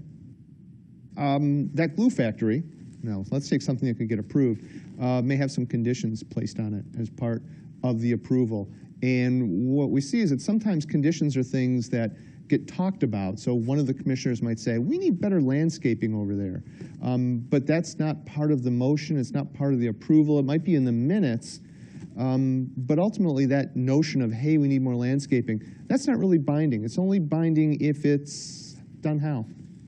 If you want it to be binding, it needs to be in the motion. Okay. And it will only be binding if the village board adopts an ordinance that expressly includes that condition. So if you feel strongly as a commissioner about a specific item, whether it's landscaping or the color of the building or signage or what have you, your motion to approve the development should state, I make a motion to approve the development subject to Bob the builder painting his building purple.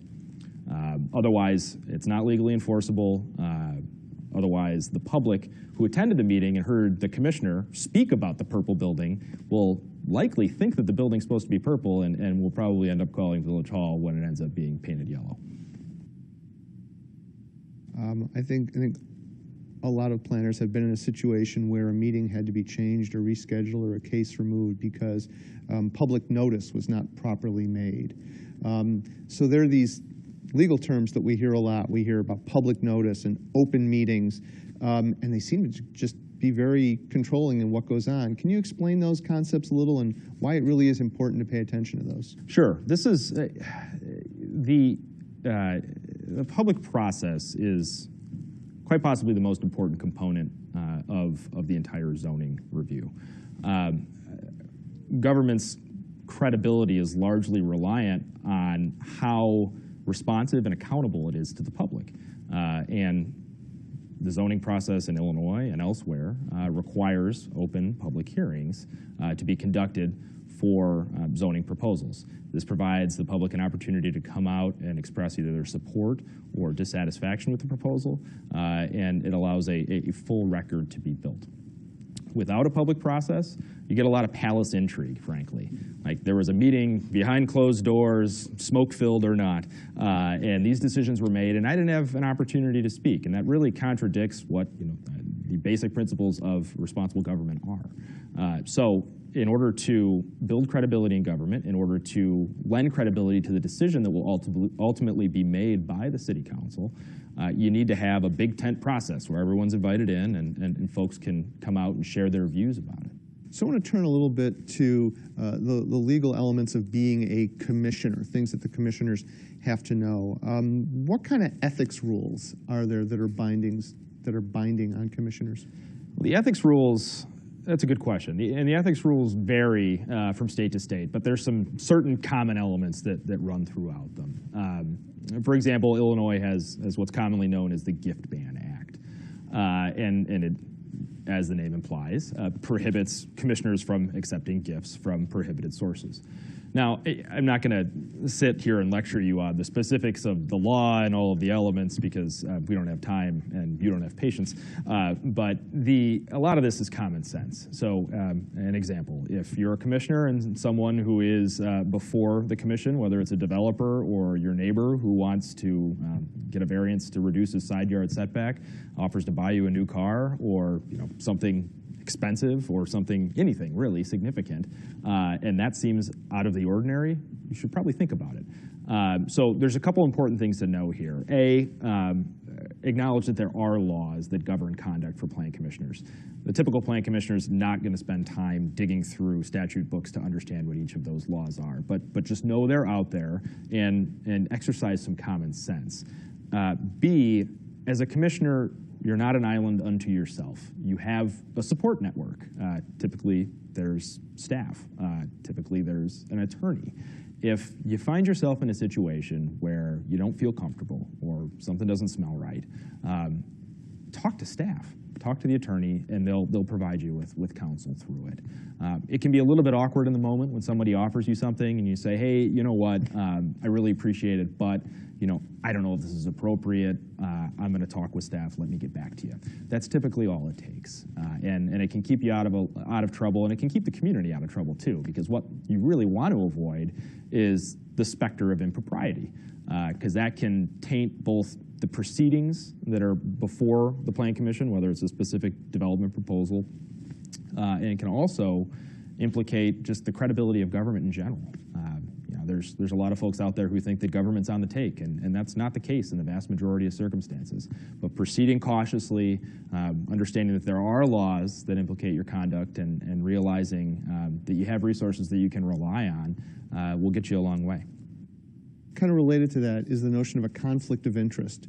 So a lot of times you hear commissioners talk about, well, they have a conflict, or do they have a conflict, and sometimes they recuse themselves from a matter. So can you tell us what constitutes a conflict of interest and when somebody should recuse themselves? Sure. The term conflict of interest gets bandied about, particularly in the public, more than it should. But there are situations where there are legitimate conflicts of interest, and commissioners should be aware of those situations. First, and an example will probably be most helpful here because the conflict statutes do vary from state to state. But take, for example, a plan commissioner who owns a property that's located next to a car dealer, luxury car dealer, big, beautiful cars.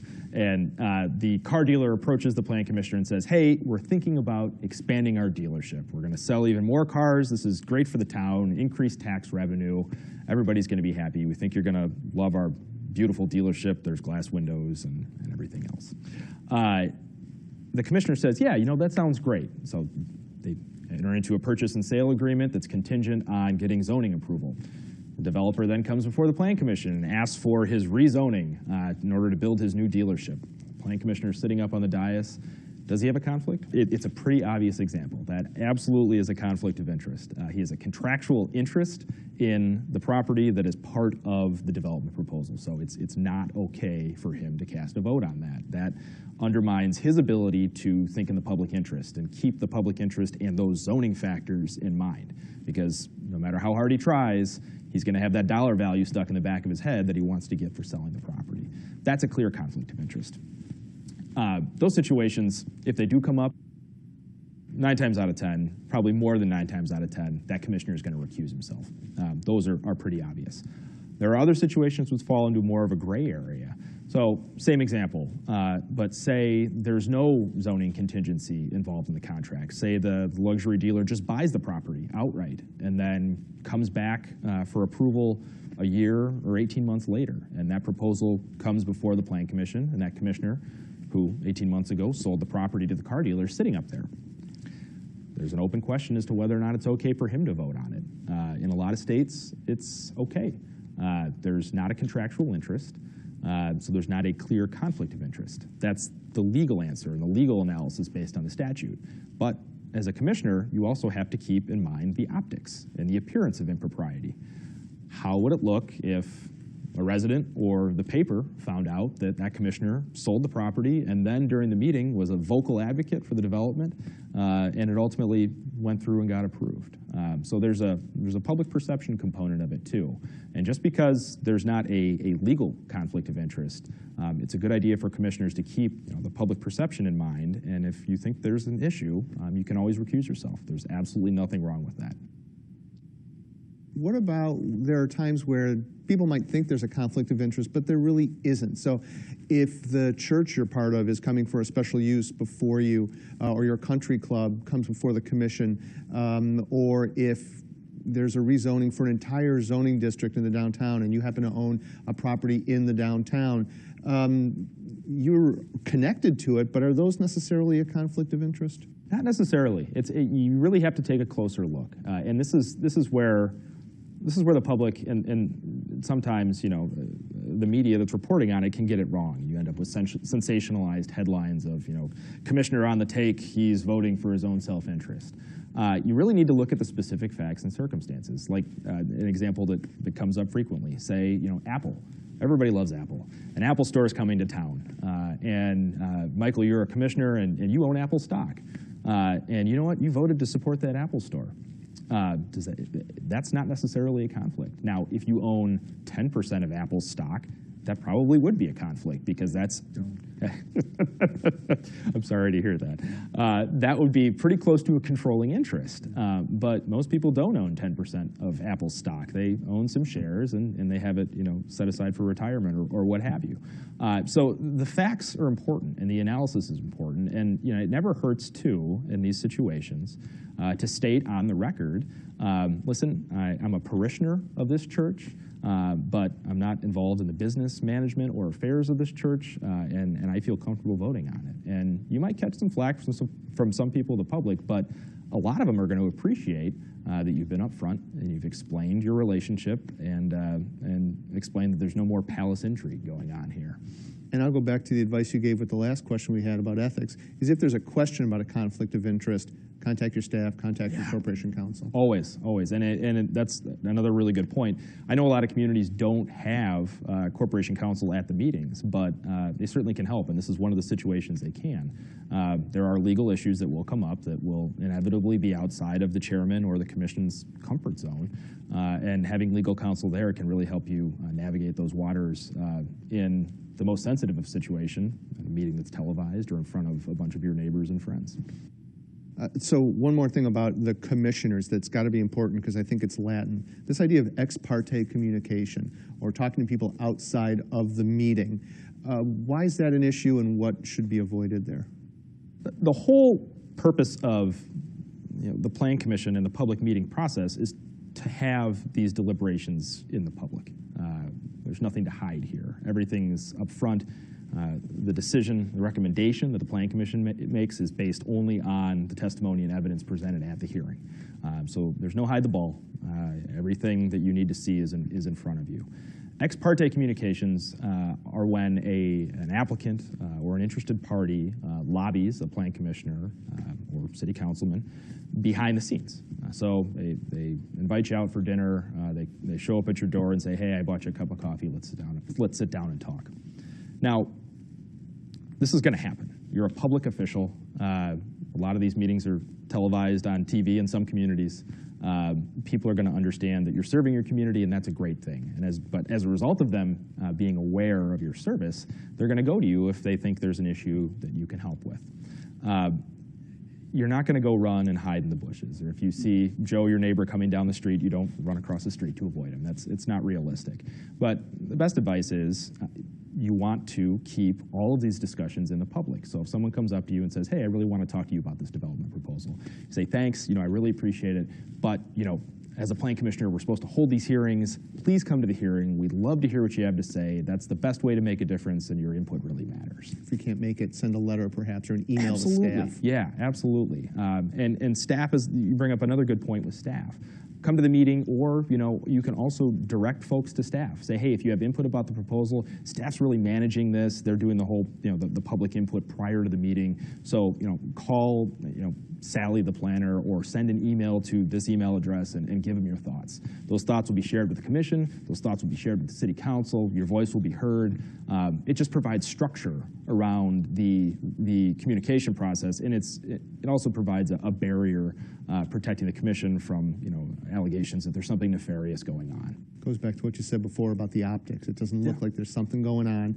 Everything's out front. Yeah, exactly. And one last thought on this too. If you do happen to have a conversation with someone, and say it's a friend, and these conversations can happen. You start on one topic and you shift to another, and he brings up a relevant point about a development proposal that's before the commission. Disclose it during the public hearing. Say, "Hey, you know what? On Sunday, I had Joe over. We were watching the Bears game, and he brought up a point on this that I think is relevant, and I want to share it with the public." It tells them that the conversation happened. It puts it on the record. It shows that there's nothing to hide. So there are options to deal with it other than finding a bush to jump into. And I think that's great advice because I think a lot of times commissioners are uncomfortable with this idea of disclosure, letting people know what happened. But as we used to warn people, you don't want Joe to come and stand at the podium and go, "Hey, when I was talking to Commissioner Gregg about this the other day, he thought it was a fine idea." So it's another one of these ways that the structure of the system really helps the commissioner, protects the commissioners, they do their job. That's exactly right. It's being called out at a public hearing for a private conversation is definitely a red-faced moment. Absolutely. All right, well, Greg, thank you for sharing your insights on the legal aspects of the commission function, and we thank you for your time. It's been a pleasure. Thank you, Michael. Thank you. That wasn't too painful, was it? Just quiz. I do have a quiz. If somebody wants to buy you a car, is that okay? Yes. What if it's a Mercedes? Still no. Good answer. One thing that we run into quite a bit is when we have discussions with applicants and, you ask them questions, are you going to paint the walls blue on the outside? And maybe they're saying, yep, we're going to paint them blue. That's important to you. We run into a lot of staff where they make agreements that you think is their agreement, and then 2 years later when they go to build it, if it's not written down as a condition of approval, we have no ability to go back and say, you agreed to this. That happens a lot. And again, a lot of it's because whoever's presenting the project maybe is the developer, and maybe they get the project approved and then they sell it to somebody else, and that somebody else says, whoa, I never agreed to those things, right? That's not a condition of approval. So just know that when you're having those dialogues with the applicant or the developer, unless you condition it, they're not tied to it. Like the biggest one is probably zone changes. I know council gets really frustrated when a developer comes for a zone change and he says, hey, I'm going to do, this type of use. And then they get the zone change and that use doesn't go in. And there's like this feeling of, well, they lied to us. And again, we cannot condition a zone change. So keep in mind that while they may say they're going to build a certain use, we have no way to bind them to that. And more often than not, just because of development and cost, they end up selling the property to somebody else who had a completely different vision. So I always caution you when you ask at a zone change level, what are you going to build? They should not be presenting that at all. Like that should not be part of the discussion because we have no way to bind them to actually build that. So just keep that in mind. Yeah. The other one is just conflict of interest. Generally speaking, I think you guys are pretty good when you feel that maybe there's a conflict or a perceived conflict of bringing that up and recusing yourself. But if ever you have questions, of course, our city attorney, Carl Hall, can give you advice. And then even if you need to make some disclosure on the record, he can help you with that language to disclose as to what the perceived conflict is or is not. So use him as a resource. And then maybe just one other thing, I know they talked about public comment is more better than less. Generally we do limit public comment to 3 minutes. A lot of times people want to go over that, and it's at the discretion of the chair if you want to allow them more time or not. Generally, the expectation, at least for the audience, is we try to keep them limited to 3 minutes, just so one person doesn't get 3 and the next person gets 15, because then it's not fair for everyone. So again, it's at your discretion. Any other thoughts on the comments? Yeah. I just want to highlight one thing that he pointed out, but it was really quick. A lot of the commissioners have ex parte communications and disclose that they had a communication, but oftentimes don't disclose what the communication was and how that conversation went and any viewpoints that were shared. That actually is required to be part of the disclosure. Just saying that you had a conversation is not enough it's not a full disclosure. So I just want to share that. He did touch on it, but it was very quick. Yeah, I think that's a good point. Carl, can you speak on that just for clarity? I think when you're talking to the applicant, I think it's pretty apparent that, he's telling you about the project and he wants your support. But I think, if you wanted to say, I spoke with the applicant, but obviously there was no indication as to whether or not I was going to vote for it. I'm going to listen to all the facts and circumstances before I make a vote. So if you're talking to other people that may have a personal interest in it, then it's probably worth going into a little more detail as to what the conversation was to make sure that you're not biased. Thank you. At the end of the day, I think the issue is whether or not you're predetermined to make an approval or a denial by virtue of that conversation. So I think that's the piece that you want to make clear, is that you had a conversation, but I'm still willing to hear all the evidence and all the facts before I make a decision. That's the core. What? And allow for rebuttal. So if an applicant presents something and another interested party, if it's something that's not going to be presented on the record, just make sure that it's clear so that if there's any opposition, that they can rebut any of those claims. It just needs to be allow both sides to be able to build their own record and be able Right, to I mean, I rebut, think that's right? the point of a public hearing, right, is to get all the facts out and the conversations out to make sure that we're not biased. So, can I ask a quick question? Please. Carl. So, Carl, so is it your recommendation that in the future, when we disclose we've had communication with applicants, we add a line saying that we have not made a decision on the project, we are interested in hearing? Because, I mean, I've been at meetings, obviously, I've never told someone, like, you're not supposed to tell people how you view things, you just want to listen during those meetings. And I think that's pretty clear, but do you think we should add that to our disclosure? Well, in my 8 years, I've never had that issue come up where somebody was accused of being for or against a project based upon their communication with the applicant. I don't think it would be a bad idea, to state that, I'm completely open to, hearing all the facts before I make a decision. I did meet with them, and I'll consider everything here at the hearing before I make my final decision. So certainly wouldn't hurt. Thank you. Anything else, Mrs. Foos? Any more questions? No, I think we're good. Okay. Any more questions from my commissioners while we're on this topic? Okay, we will close item number 6 and move on to item number 7, Truckee Meadows Regional Planning Liaison Report. I'll take this one. So we had a Truckee Meadows Regional Planning meeting on August 24th. It was a very short meeting. There was 2 agenda items. The first one was to do some cleanup to the Project of Regional Significance guidelines. There was some cleanup language and then other minor changes. And then there was a training on the RPC website and notification that we need to be compliant with our training requirements. The next meeting is scheduled for September 28th, 2023. Other than that, there's nothing to report. Thank you. We'll close item 7, move to item 8, staff announcements. All right, Angela Foos, Assistant Director. So just updates from previous city council meetings. The Orcrest zone change did go to council for the first reading and it was approved. That was the one in Ward 4. They were going from a residential to a mixed employment zoning. And then the Viewpoint Apartments, which was the apartments that are located near Home Depot off of McCarran and I-80.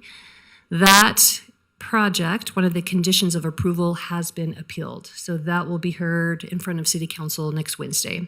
And that was the one specific to the condition about you can't start grading until we have a recorded secondary fire access.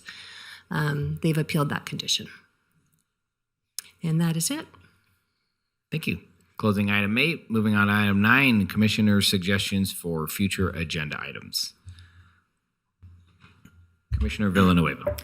Do we have an outcome on the ward or the redistricting? I haven't kept up with that, so I don't know what's going on there. And then we haven't seen any legislative updates. They did vote on the redistricting. Let me see if I can find the map that was approved, and I can send that out to the group so you can see which version they approved. And then in terms of legislative updates, was there, we typically don't do a legislative update other than land use issues. I think there was a couple land use, something that impacted the development code, but I actually think it died. So I'm not terribly worried about it, but it's a special request, right? We can make requests for presentations. You can. Yep. Let me go back and see maybe more. Let me know if there was one in particular. There was some affordable housing initiatives. Any of the land use and affordable, anything related to land use, zoning, affordable housing, our purview basically. I mean, we don't need an entire city council review, but just very narrowly tailored to our governing body. Absolutely. And we generally don't, but I think multiple commissioners have requested that. Great. And on that topic, I would indicate that Nick Saccone, a representative from our office, from the city's office, attended all those. So if you wanted to get a hold of him, I'm sure he could give you a breakdown on all that information. We can't have it publicly presented to... We certainly can. I'm just saying if you wanted a one-on-one, he's the guy. Okay, no, public is fine. Anything that I hear, I'd like the public to hear. Commissioner Becerra, please. Sure. Thanks, Chair. Angela, maybe this is for you, but would we be able to get an update on the Title 18 zoning code cleanup? No. Okay. Kidding. Yes. I will agendize an item and give you guys an update on kind of all the outstanding pieces. There's a lot of moving pieces, so that is actually a great point, especially for some of the new commissioners. There's going to be a lot coming before you in the next couple of months, so I'll give you a heads up. Great, thank you. Okay, we'll close item 9, moving to item 10, public comment. Michelle, any communication to be heard? No correspondence, no voicemails, and no request to speak forms. Would anybody in the chambers wish to speak on item number 10, public comment? Seeing none, we will close item 10 and public comment and move to item 11. And before we do that, when's our next planning commission meeting? We have, let's see, no further planning commissions meetings for the month of September. We don't have any other items, so our next meeting is not till October. And off the top of my head, October 4th. October 4th. I'm going to send out a notice of cancellation for the September 20th Okay. Planning Commission meeting. It'll go out this week. That is during fall break for any of you that have children or are involved in the school district. So let us know if you're not going to be around. Okay. All right, with that said, we'll entertain a motion to adjourn the meeting.